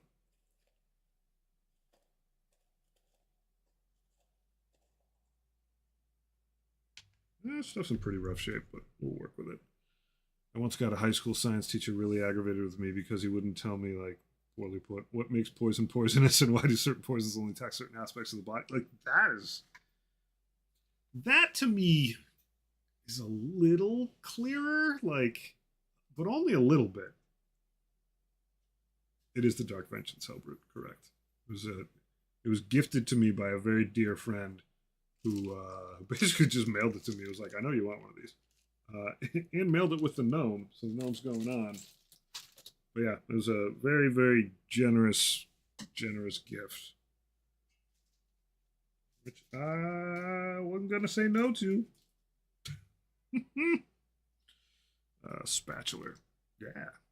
The answer was something like moth. I don't have time to answer that in the way you'd want it answered. That's a shit answer. Classroom would care. Yeah, well, great. Oh yeah, this stuff is all hardened up. There's like a tiny little core of good glop inside here. All right. Well, it exists, which means we can dig it out. Pull some up to the side here.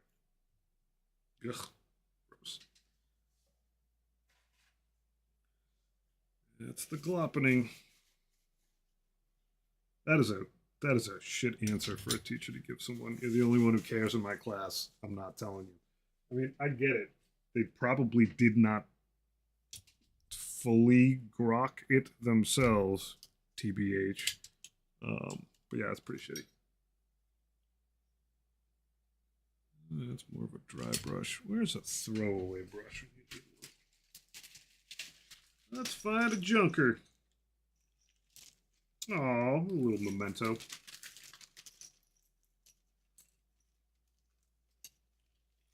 Be quiet, Hermione. Let the rest of the class participate. This is when Sectrix was teaching me how to do checkerboards on a spoon. I still got it. Nice guy.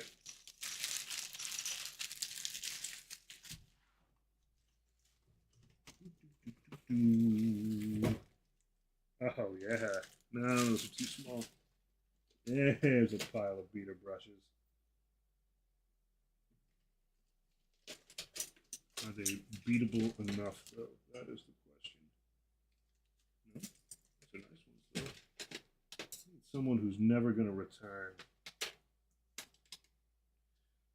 Someone truly destined for nothing. I might have gotten through all of them. Maybe a thick guy?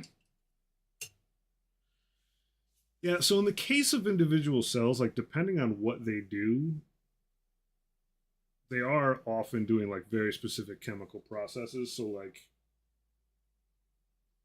like chlorine is not very good for anything, any part of your body that's wet. Okay, that's pretty broad, but like a poison that goes straight to your liver is like probably because what it's made out of is not easily, it like needs to be digested in some way, but it's weird. But no, that person was totally making an excuse. Like one of the most important things you can say to someone is, I don't know the answer, I'll go find it. Like that's an entirely acceptable answer. Like, I don't know, buddy. But like, don't be a dick asking questions. It's like garbage. Garbage.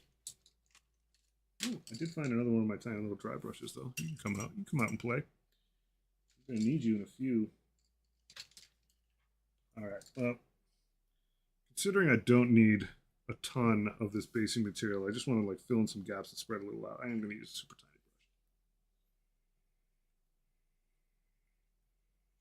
brush. Yeah, arsenic and the Krebs cycle. Sweet. I am not implying that they are subpar. I am not attacking Alabama schools, though they are certainly, from everything I know, not so good. My point here is actually that, like, no matter where you are, some people are not really in it to win it as far as teaching goes.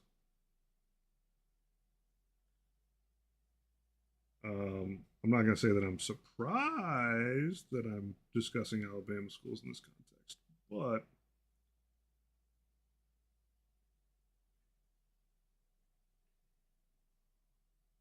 I got to say I'm a little bit proud that you're getting a better answer from some nerd's stream and the people that happen to show up to it, who apparently have genuine concern about actually explaining things to people in a digestible way. Good job, team. Um, pretty pretty interesting how that works sometimes.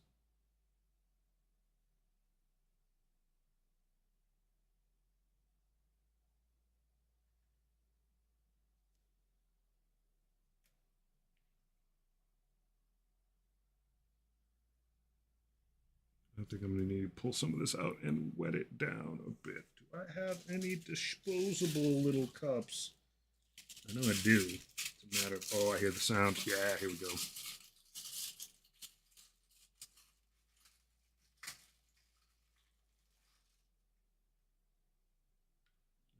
Back you up a little bit. Grab my spatula. Paula Deen pronunciation of spatula. Roll all the way over there, buddy. There we go.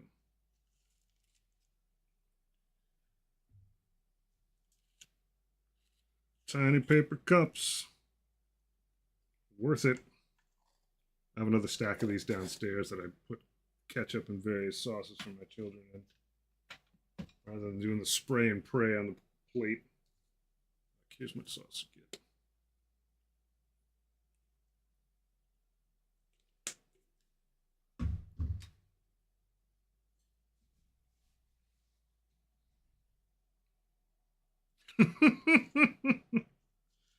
Oh, you guys.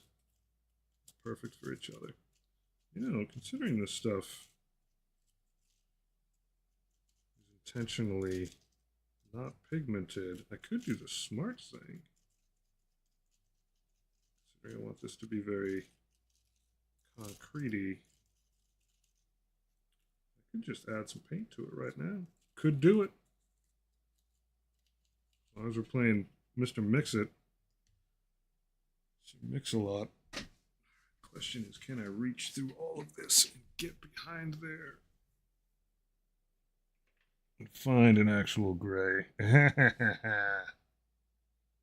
have approximate knowledge of a million things, but now you're pretty deep on poisons.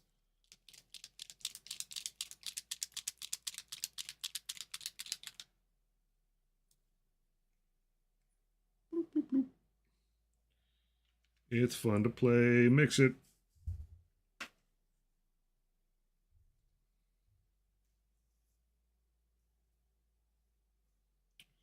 Fold that guy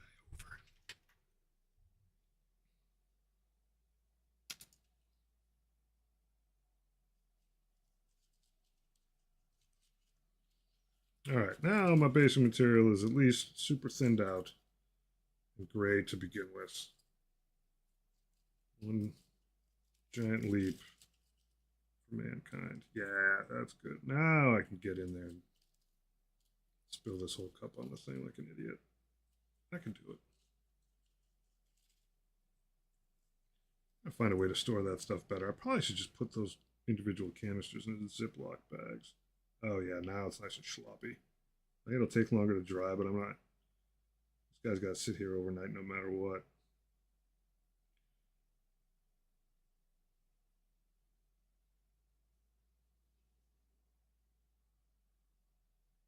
Texture on him.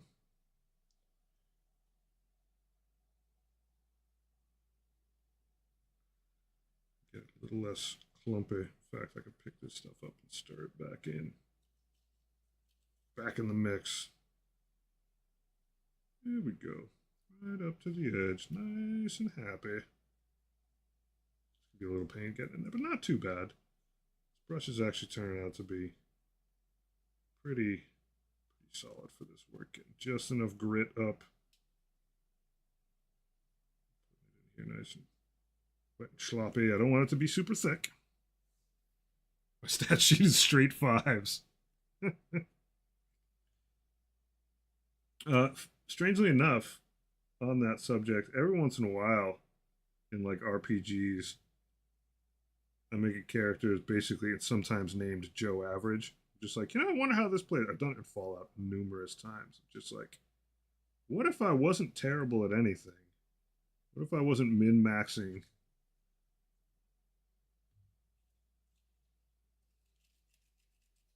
And obviously, like, you don't get a lot of the treats you get out of having a 10 in something. Quite often, gameplay's pretty easy.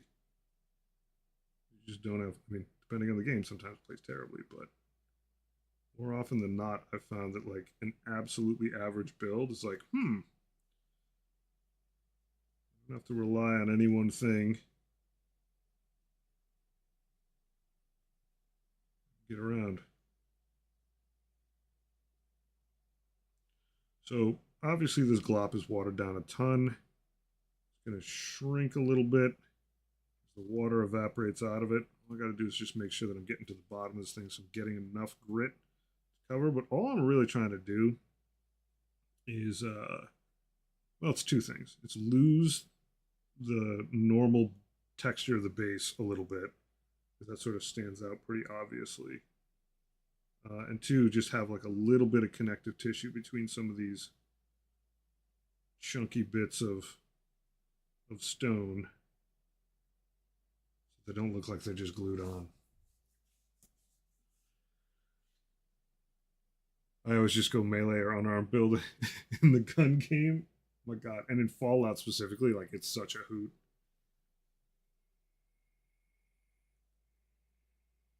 And hop myself up on all the drugs. So way back in the day, there was a Fallout game called Fallout Tactics. You basically put together like a 4-man team and played turn-based style of missions. And I like making theme groups, so I made the A team, and BA was a super mutant, and that's basically how I played. It was just super mutant with just like all the drugs. I believe Face was a Death Claw. Murdoch was a ghoul. All sorts of different gadgets on him. And Hannibal, I think he might have just been human. It was fun. Fun, super fun game. One of my favorite tactics games of all time. Very well put together. It's like one of those ones where you put in all your turn stuff and it's actually a certain amount of time that's going to go forward. And then both you and the AI do whatever you're programmed to do for the next like 5 seconds of combat. Just kind of like takes everybody's order, does them in real time. It's very cool. It's not the only game that's ever done that. There was a super old Maxis game, like Robot Wars or something, akin to that name that did it. And I like that game too. So we're just gloppy McSlopping this down. Just let the evaporation do what it's got to do. And it's starting me from a medium gray, which is way better than it would have been starting from white. It dawned on me that the reason to use neutral material is to just add pigment to it. All right. So, I think a couple more drops in here just to get up against the edges of stuff. We're pretty close. Pretty close on this one. Get up next to this drain gutter.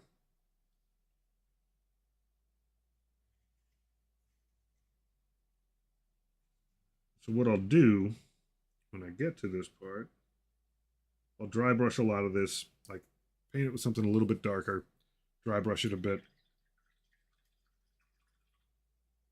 Then I will run some rust wash off of that so it's like going down the drains. I think will be, I don't know, somewhat neat. I'll have this stuff probably set this guy off to the side. In fact, put him on the plate in front of the fan so he's got a little bit of time to work. I can also start slopping this up a little bit.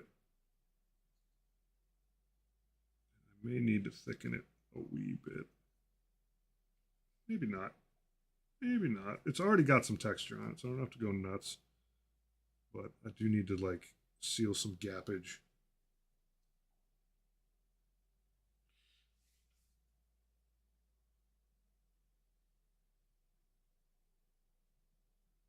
See the announced Star Wars one? I don't think I did. My classic out of the loop old man syndrome. I should know these things. I think part of the problem is that I don't work in a game studio anymore. No, like, I gotta tell you, you spend like a bunch of time just saying to the person in the cube next to you, "Did you see the thing about?" I don't have that anymore. So now I'm just just chilling out being me. Oh yeah, this guy's gonna be stepping through some good plant life. And this will be nice because I can decently brown up the dirt underneath, have some really verdant green popping out of it, and then do the stone. Maybe not marble white, but like make it pop quite a bit. A little bit of variance in the base. I will check that out. Can I take the resource of 8 plants to build my Superstar Destroyer fleet? Heck yeah. Sign me up.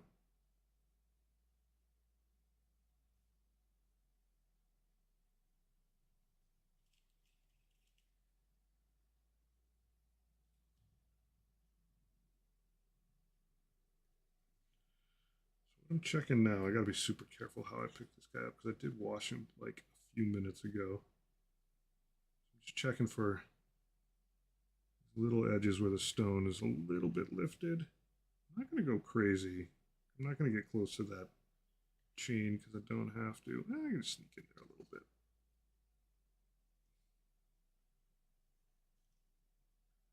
But I want this stone to look and be semi-connected. It did have some gaps because I was working with a little bit of material on the base already.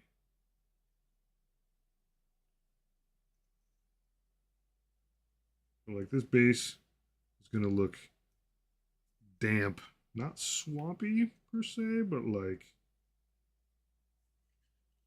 rainforesty damp, fever damp.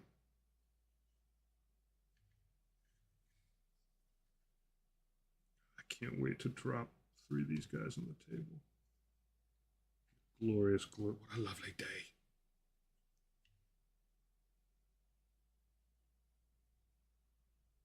You know what? I'll hit a little bit of this on there so I can get some moss going.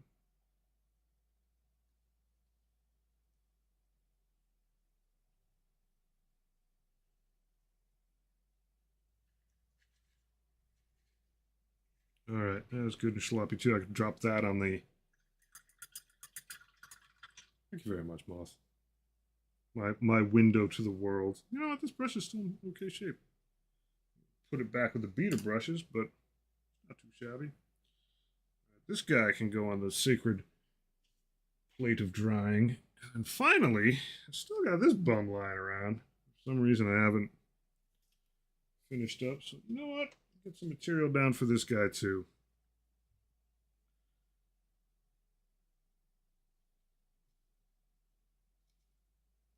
Oh, Typhus, you just need to go in the mail, buddy. Got a couple more things I gotta do, though. Destroyer Hive needs a bit of love.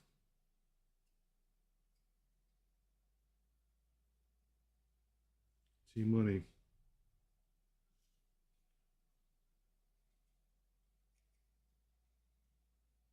This guy's so good on the table. Like the best points you can spend.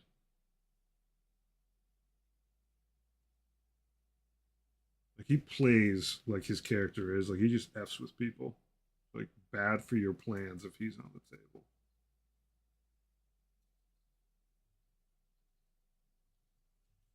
So good. I'm a big fan of you, buddy.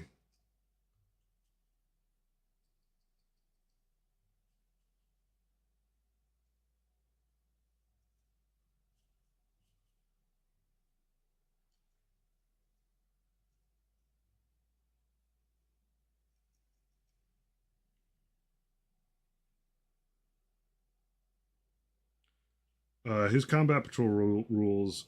He's, if I remember correctly, the difference is he's not as blasty.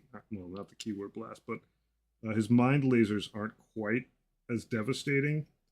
Um, but you can choose to enhance him where he can deep strike with poxwalkers, and that is nice.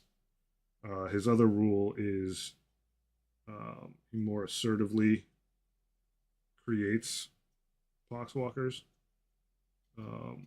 both of which, based on who you're playing, are really, really nice.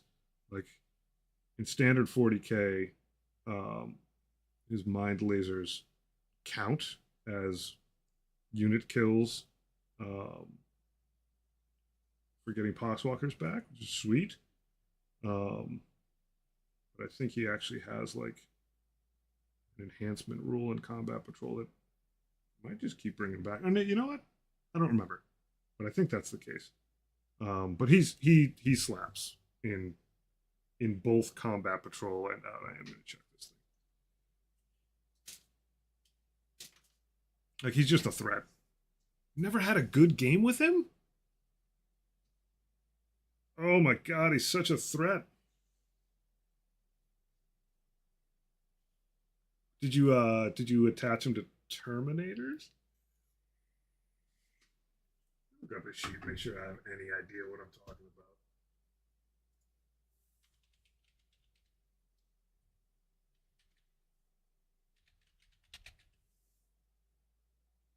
Yeah, Typhus.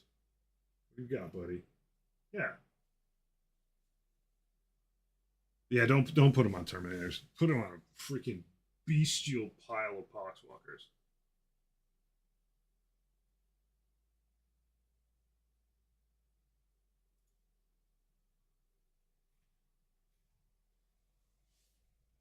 Dude, you flop that guy in with like 20 Pox, even 10 is okay, but like I'll drop him in with 20 Poxwalkers, and that guy just like is so annoying.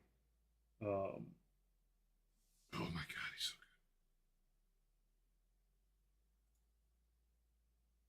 good. So like while you're zorching stuff with the Eater Plague, um, you're getting Poxwalkers back. Well, you have to try not to like, you have to not roll ones, buddy.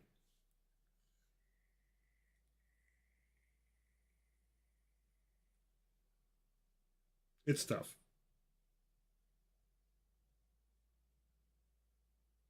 But like with that much blade of armor, even if you don't use his psyker bullshit a ton, print yourself some loaded dice. Always thinking, always thinking. Um, like he goes in and just he harms things a lot.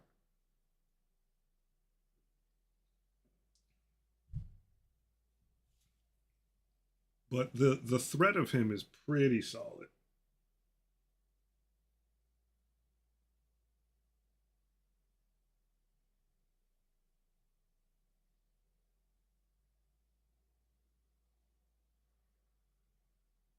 Like being able to do, if you get lucky, 16.6% of the time, you're doing a D3 plus 3 mortal wounds with him.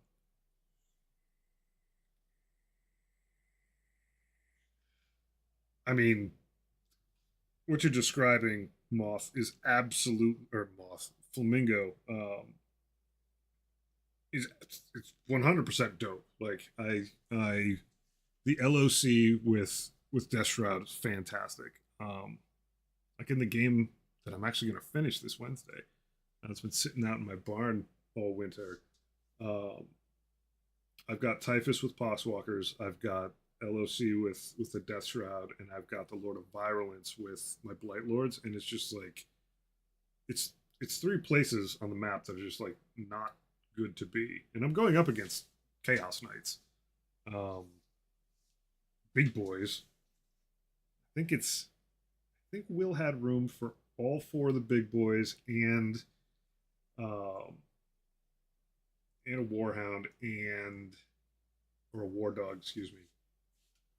Maybe he got some Nurglings too.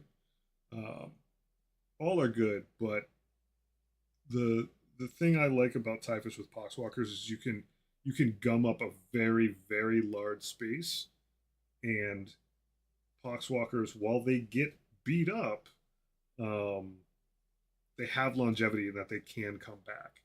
And I think one of the things that gets overlooked with that specific combination of him leading them is that people get -1 to hit him, which is no laughing matter when you have that number of them and they can come back. And the fact that they still have, like, they have lethal hits. They're garbage combatants, but they got lethal hits. And so you're just playing like a straight up numbers game. Um, but I've had him like hanging on to Poxwalkers like deep into like turn 3, turn 4. But yeah, you can accidentally kill him yourself. He's a prime target for the Death Guard healing though. Like I just I shoot lasers all the time.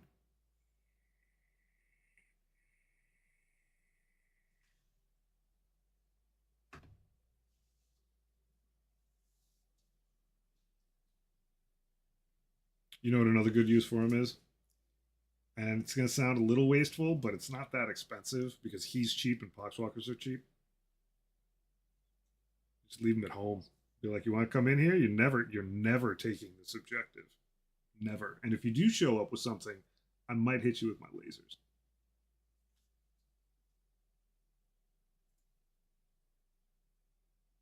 Yeah, 180 points for Typhus and 20 Poxwalkers. You just spread them all out. Templars and Blood Angels. Well, those guys do shred things. It's true. It's tough though. Like it is what we're literally describing is like I'm not right and you're wrong. Like it is. You can make a massive screen. The games are so intensive and take so long that the ability to pick up a large sample size is very hard, and you and I doing the exact same thing is going to play differently. Uh, but I do find that like the idea that he can spit out up to 6 mortals a turn. Just hoping the auto dice make a difference. They do for me. Um, the fact that he can spit out that many mortals is like, all right, people don't generally want to get super in the mix. He's just so happy though. Like, he's a party boy. Yeah. I'm gonna step away for just a minute.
I have no idea what happened.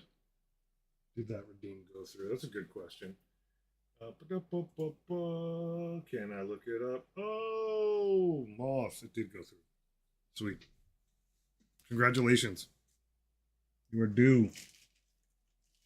You are due.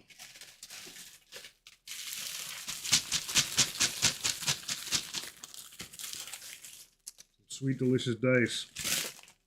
I'm hyped. Let me go over here to my spreadsheet. See how delinquent I am.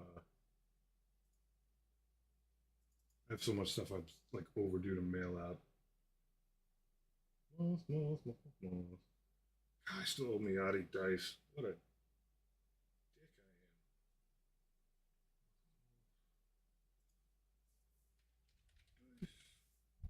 I'll make this. I'll highlight it. Yeah, back on the horse. I've made the excuse that I've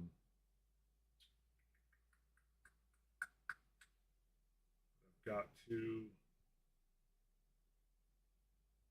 get typhus done, but it's a pretty lame excuse. Oh yeah, no, that one's he's not packed up yet, but I know how I'm packing him. What a delinquent.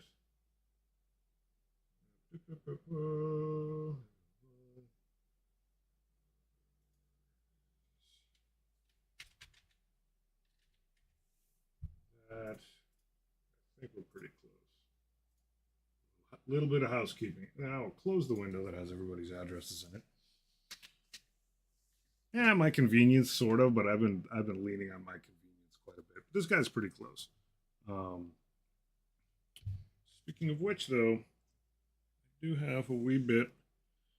That's probably the last thing I'll do next. I'm running out of stuff. I have some more detail to fill in on this thing, so I'm gonna do it.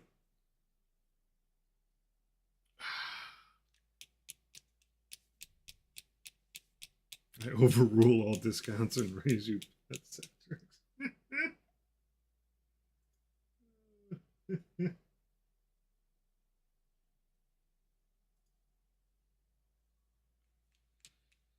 So the one downfall of me multi-streaming is that it's like an entirely separate window for just like Twitch specific stuff, and a lot of my alerts don't even pop.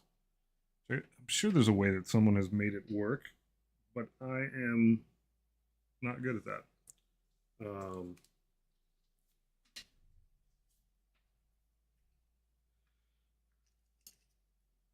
Brush is tiny. Yeah, this brush is wicked tiny.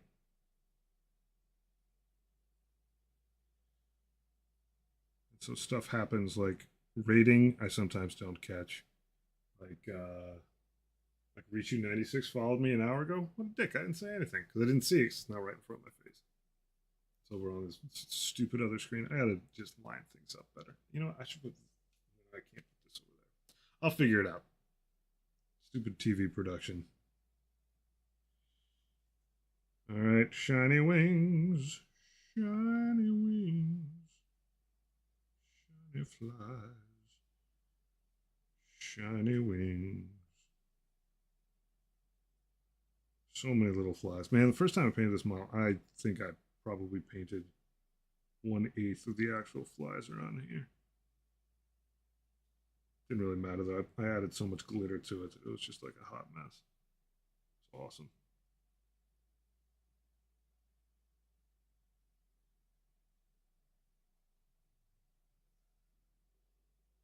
I have a lore question 30k arrow or an observation. Yeah, what do you got? I'm actually deeper in 30 than I am 40 at this point. Not that I'm deep in either, but it's like there was the Horus Heresy and then Lords of Silence happened. Actually, I'm not that bad at 40k stuff, but a little specific.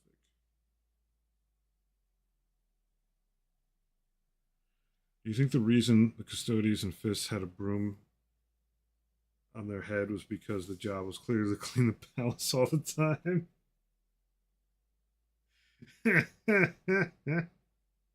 Yeah, pretty much.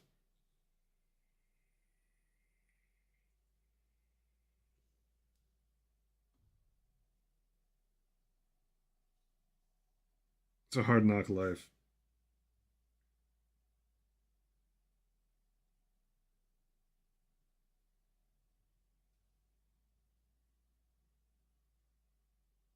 It's gotta be pretty rough to be like genetically formed to suck it up to the Emperor. Kind of a whiff on his part that he didn't do that with Horus, but you know. I do like the fact that the Custodes specifically are just like, yo, man. I was like, you know, there's very good reason, although I don't think that they agree with it, that like the Primarchs weren't gene bred that way, but they're like, yo, like, how else do you get hard to reach cobwebs? It's true.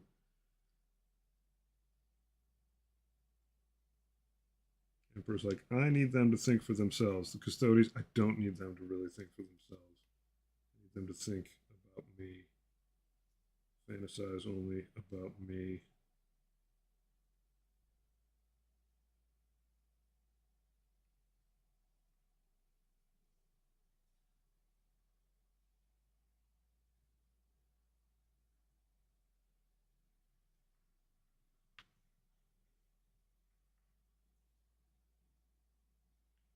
So many shiny wings. It is wild how much like super micro detail this thing's got. It's a pain. It's a good pain. Like I already know I'm gonna miss a couple little things on here, and I'm not painting it in a way that's like readily gonna disguise that. So you know, gotta be super careful and try to hit everything. But it's hard. Sith Ice, greetings to you as well. Hey, Sharp. Happy Easter. Happy Easter, buddy.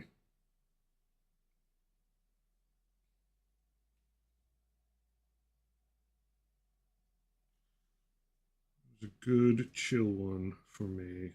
Well, that's a good quote. There's nothing like watching little children that like aren't good at finding stuff, look for eggs in someone's yard. It's genuinely entertaining. Like my kids are relatively smart for their age.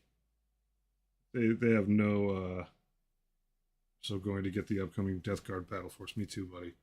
And I haven't bought a ton of Death. I mean, obviously I'm painting Typhus right now, but this is for a good buddy of mine. I haven't bought too much Death Guard in recent times just because we've been trying to branch out and do other stuff, man, I am very, very much looking forward to sinking my claws into that battle force. It's gonna be fun to paint. Lot of fun models in there. And that's not just because I like everything Death Guard and it happens to be a Death Guard battle force. Like legit, I've been waiting for an excuse to do a Plague Burst crawler for quite some time. It was the first vehicle I ever did. I love it. And the bloat drone, absolutely dope little treat to paint. The new Lord of Poxes, sign me up. Perfect timing to get my first Chaos Force. Yeah, good. One thing that I think a lot of people don't think about, and I think about it a lot with boxes, is even if you only wanted to, oh yeah, like I'm never playing Death Guard, fuck them, whatever. Plague Burst Wellington, yes. That is a great box, even if you're a total loyalist. If you just want chaos on your shelf to like have a bit of a diorama posed effect with your models that you actually play with, that box is supremely good.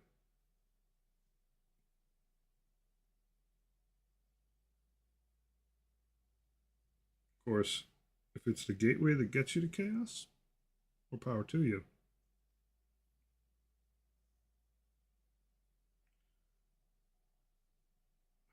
Keep spinning this guy. Keep manhandling him. Just looking around for more wings to paint.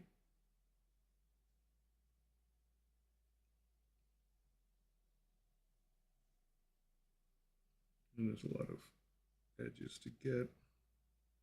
I think I'm pretty close as I look through here. God, that's why I missed a bunch of detail. The last time I painted this guy, I did not sub-assemble the destroyer. I slapped it right on there. Definitely O Venkman sort of moment. What did you do? Posture in check. There's so much raw sugar, straight up brain sugar in this house right now. Like the other neat thing about having super little kids at this age is like all my in-laws, not all of them, a lot of them though, have like gotten their kids out of the way already. So this is like a weird round two of them being uncles and aunts, and they just spoil the living daylights out of my little kids. Just crazy. Yeah, I could call on that. Call on stretch, sip some coffee. Thank you.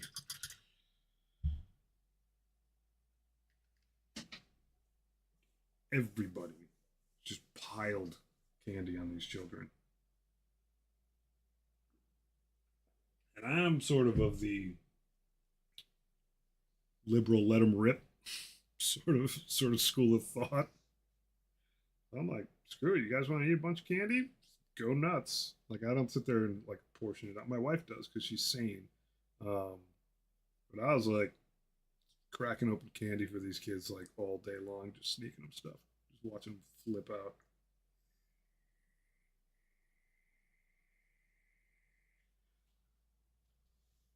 Oh yeah, to like Death Guard, that box specifically is just like a perfect lineup, and against like up against Iron Hands, it'll look absolutely dope.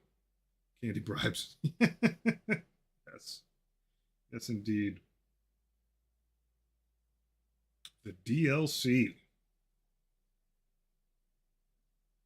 is a lark, but do I know you DLC?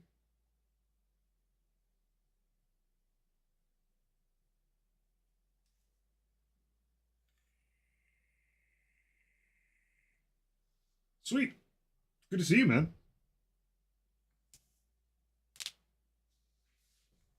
How you been?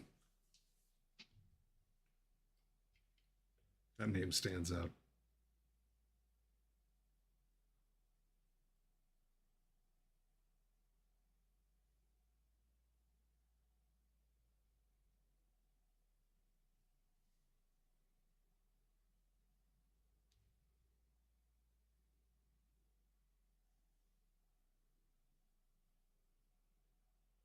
The one and only.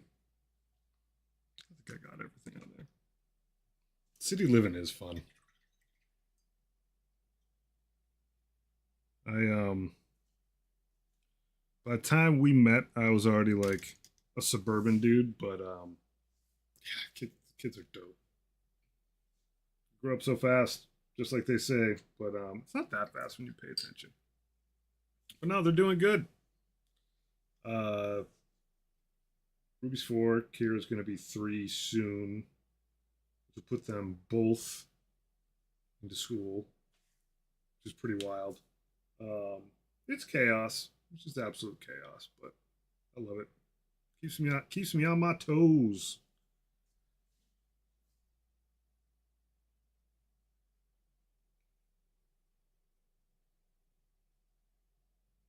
All right. Oh, this guy's gonna dry overnight.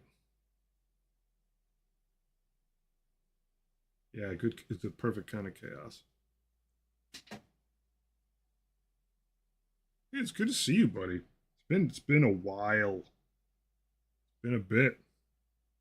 I basically keep up with you on LinkedIn.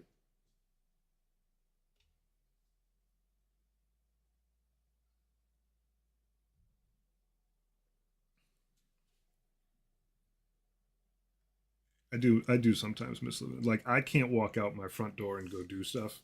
Not that I would. Pretty much like a shut in now, in the best possible way. But I sleep better when there's like cop cars going by and fire engines and stuff. But there's also something nice about just kind of being out in the burbs. Now the background sounds. There's a gun club about a mile away. So it's just like gunshots.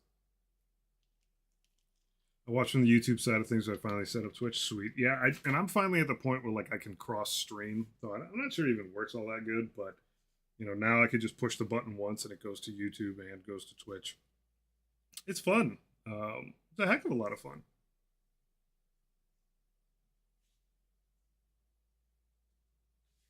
I try to resurrect that YouTube channel, get it to hobble back. Still got a lot of followers because people don't dump it, but never cross. I always cross the streams now. I don't know. I got to figure it out. It's not perfect. It's a little tough to monitor. Let's see if I go over to this other view. Nah, a little tough to monitor like both sides of it, but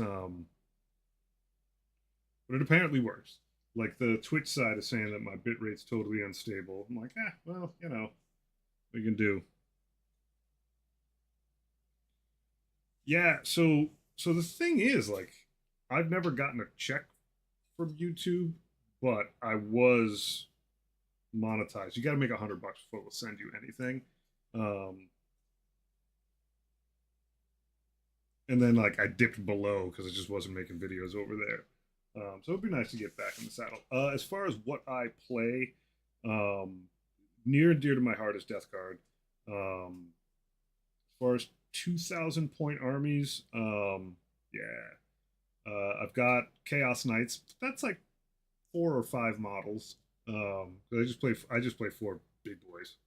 One dedicated to each Chaos God. Yep, orcs. And then on a smaller note, like I've got combat patrols that I play for Sisters, AdMech. At this point, I can field 1 Chaos Space Marine combat patrol, I think. Um, and I'm actually midway through like trying to get a full 2,000 points of Chaos Space Marines together. So the 2 Hellbrutes that I'm working on right now, like they can be played in there. But like I would say like my true core is Death Guard first, and then like Orcs and Chaos Knights after that.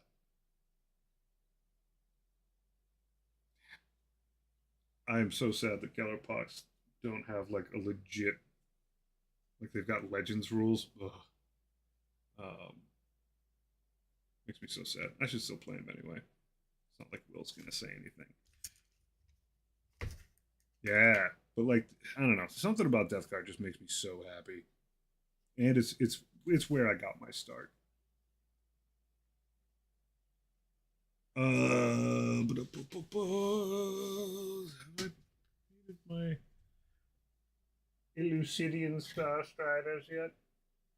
They would be up here. Ooh, they might actually be outside.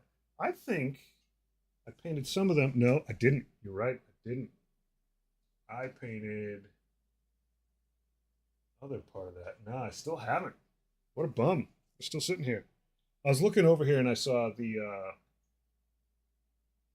painted these bums, the inquisitorial retinue guys. Now I still have my Star Striders. I should get them cooking.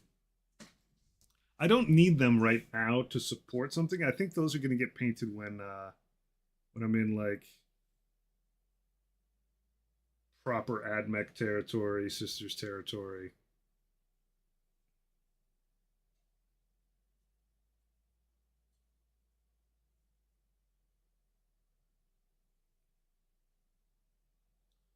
Um, I would personally like the new Battle Force and Combat Patrol. It's gonna sound crazy, but we actually talked about this earlier. I would get the old Combat Patrol, um, and then you'd be all set. The old Combat Patrol is going to get you Typhus, who slaps, one of my favorite characters, and he's pretty awesome on the table. Poxwalkers, um, it gets you, I think, 20 of them, and they're really good, efficient ways to screen. It gets you the grenade guy, the Biologus Putrefier, who's a really good leader. It gets you more Marines. So yeah, the old one has 30 of them. Yeah, okay, yeah, that's right. It was an obscene number. That's right. It is 30. Good lord. Yeah, it's 10 sculpts, 3 of each. Yeah, it's. I do one at a time. Um, it's I would get the old Combat Patrol, and it's definitely still out there on the shelf, and that will get you. I think we said it was 180 points between Typhus and the Poxwalkers. Whatever, you're probably looking at like a solid 300 more points. That would probably get you right in there.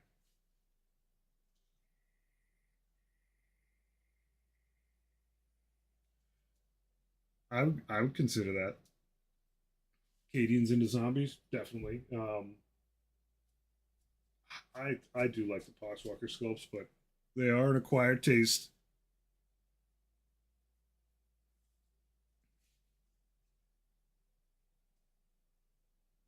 Yeah, Auditor from the Top Rope, third edition, the days of yore.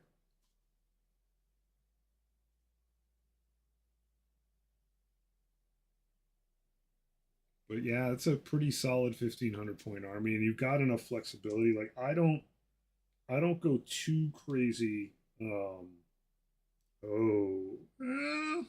I don't go too crazy with vehicles in my Death Guard army. Like I put them out there, but like it's kind of situational based on like the kind of army I'm trying to build. But but don't forget that you can put in some demons, and I think some people sometimes forget that there are some pretty good ones out there. So let's go to the source.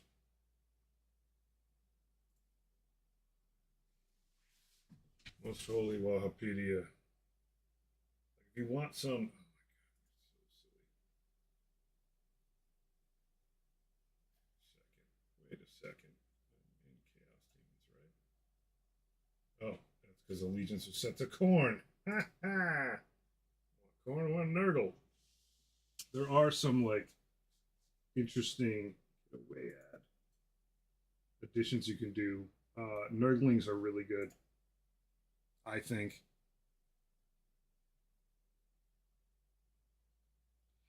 Yeah, there are absolutely reasons to. The Death Guard vehicles are pretty good. I think it's a lot of it is a matter of how you want to play. there are older lists that like insisted on 3 plague burst crawlers no matter what. That's something. Um, I find personally that a lot of people that play Death Guard, some people play it like very extreme, and some people play it very mixed. And this is probably the same about like just about every army out there. I personally try to play things pretty mixed just so that I can kind of adjust a bit more to what I need to do. But like, it's hard to get a lot of those units around the table because they are like even Death Guard vehicles tend to be like kind of on the slow side. Um, but I'm not so sure. I mean, I guess if your drones are all lawnmower style,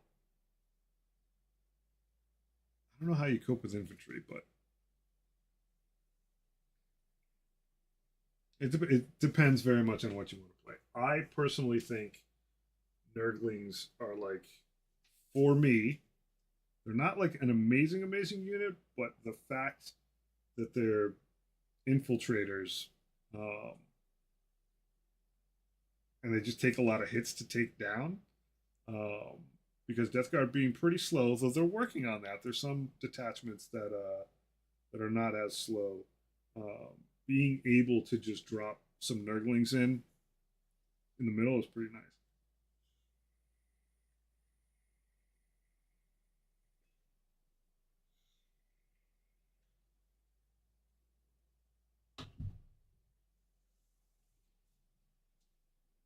I was a little surprised. I was expecting that 2 sectors.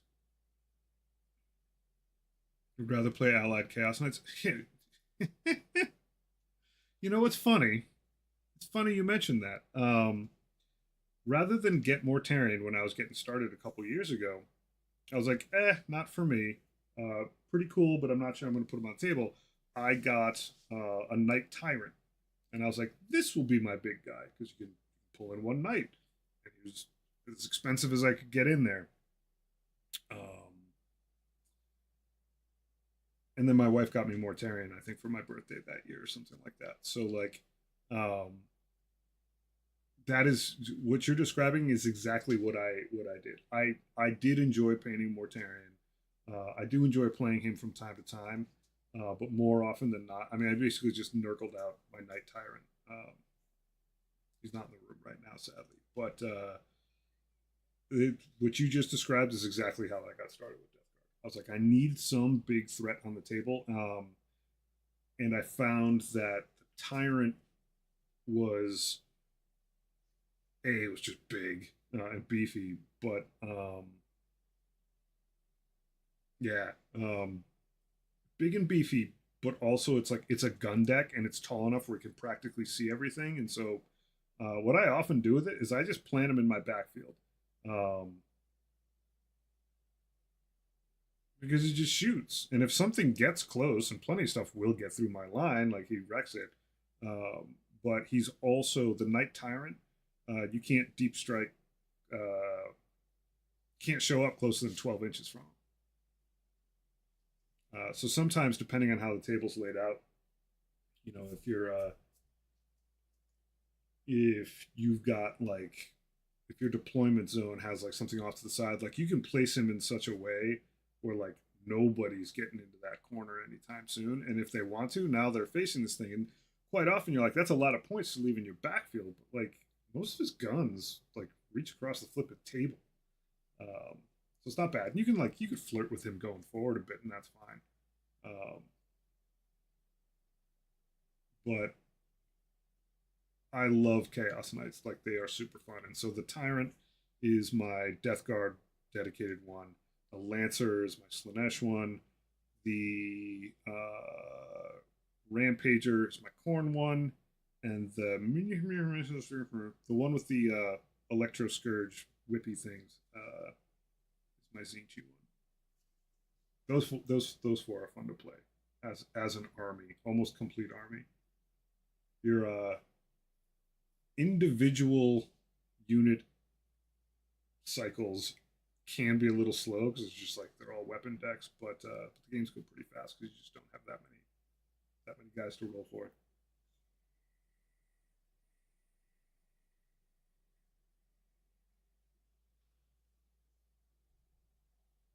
It's I mean the thing is like you can absolutely get Death Guard chewed up, but if you play them like slow and steady, I mean, the thing is you just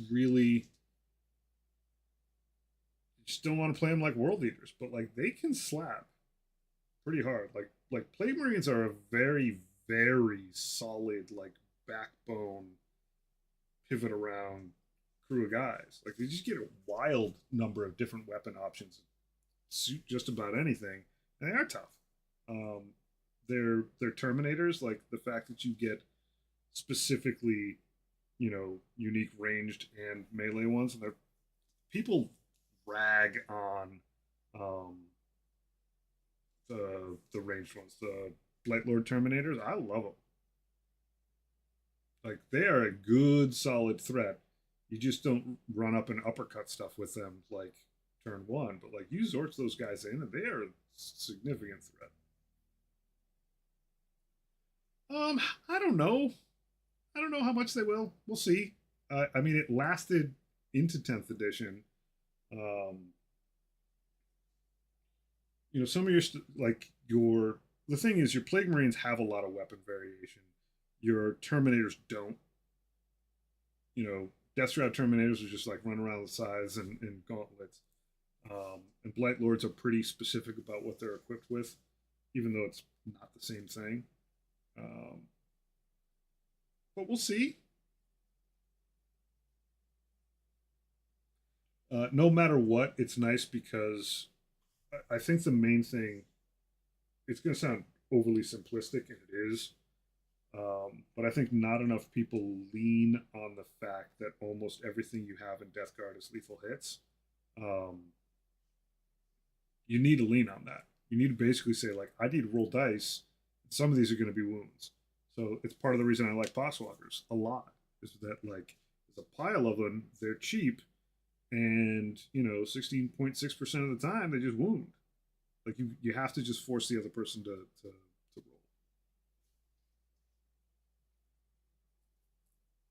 but I'm mostly pleased with the army because of how different, you know, the models are, um, both in terms of like visually and just like the different choices of stuff. Like, the Myphitic Blight Hauler is like a neat little, vehicle hunter. It's got a low profile, zips around, very straightforward. Um, the bloat drone is you can each of the three ways you could build it are like pretty different, which is nice. Um, Plague Marines, I think you can never own enough of them because you build like straight up like pretty beefy melee crew, or like a pretty decent varied ranged crew, or just mix them up.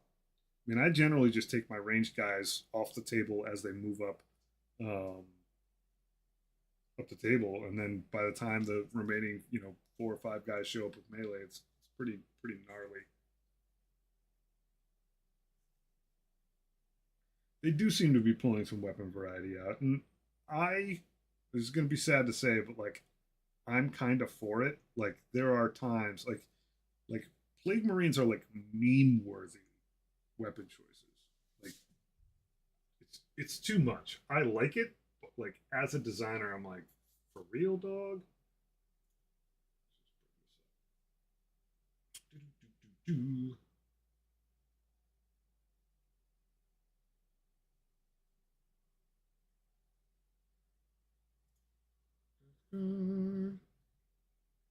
Garden filter? No. Why are you showing a bunch of horse heresy bullshit? Come on, Wikipedia. Let me see what I'm looking for. Plague Marines. Yeah.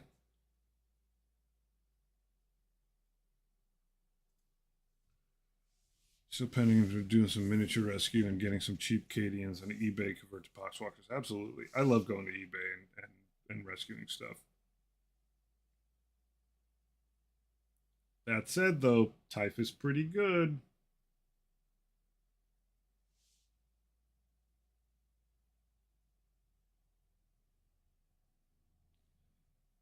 I think for Death Guard, it makes sense for them to be mashed up together, but but I think for the sanity of the game, like it does make sense to split them up. I think it does, and the battle line. So like, I think it's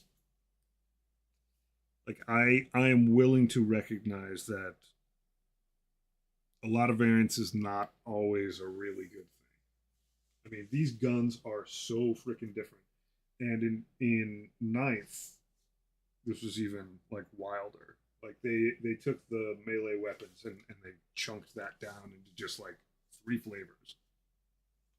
Yeah, Typhus is the man. I wonder if they still have. Can I just look up ninth edition? Yeah, there we go. Ninth factions. Oh, this brings me back. Back when I knew nothing. I'd never played the game. I was trying to learn it. Troops. There we go. Look at that. There's a list of stuff. Mace of Contagion, Great Plague Cleaver, Plague Knife, Power Fist, Bubotic Axe.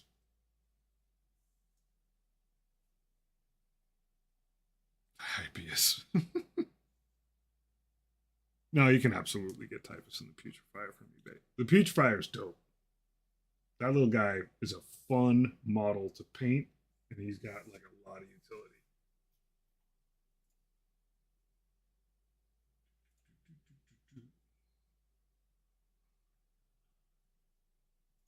I can't say enough good things about Death Guard. They're rarely at the top of the list, but for other people, but pretty sweet.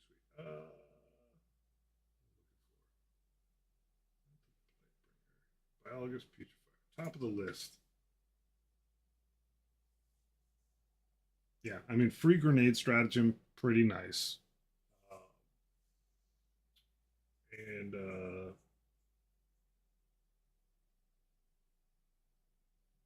critical hits on fives and sixes is not too shabby. When all your stuff has lethal hits, like.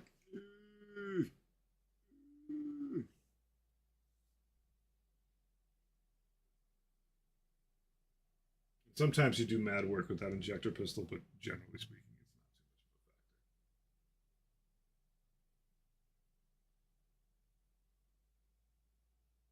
of a factor. He's fun.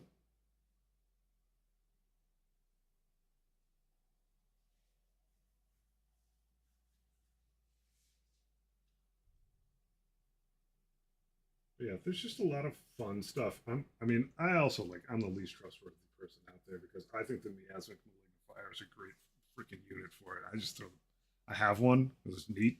Man, I play it every single time. It's a hoot. Should be a vehicle with zero movement that only holds Poxwalkers, but it's not. It's pretty sweet. Combat pottery.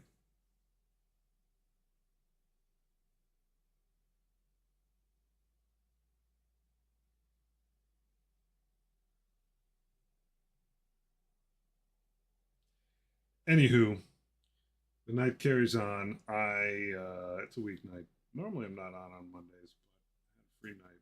But I do have to get up in the morning and do stuff. So I'm going to wind out of here. Everything that I was working on tonight has either wet paint or basing material on it. So I'm tapping. Um, but it was a good one. We got a lot of good stuff. Yeah, you too, Grot.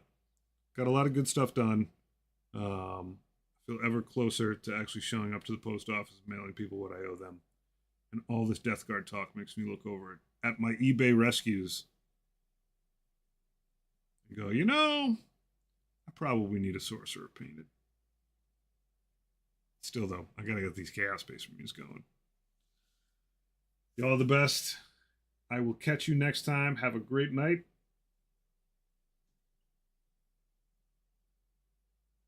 Tallyman for president. Take care, folks.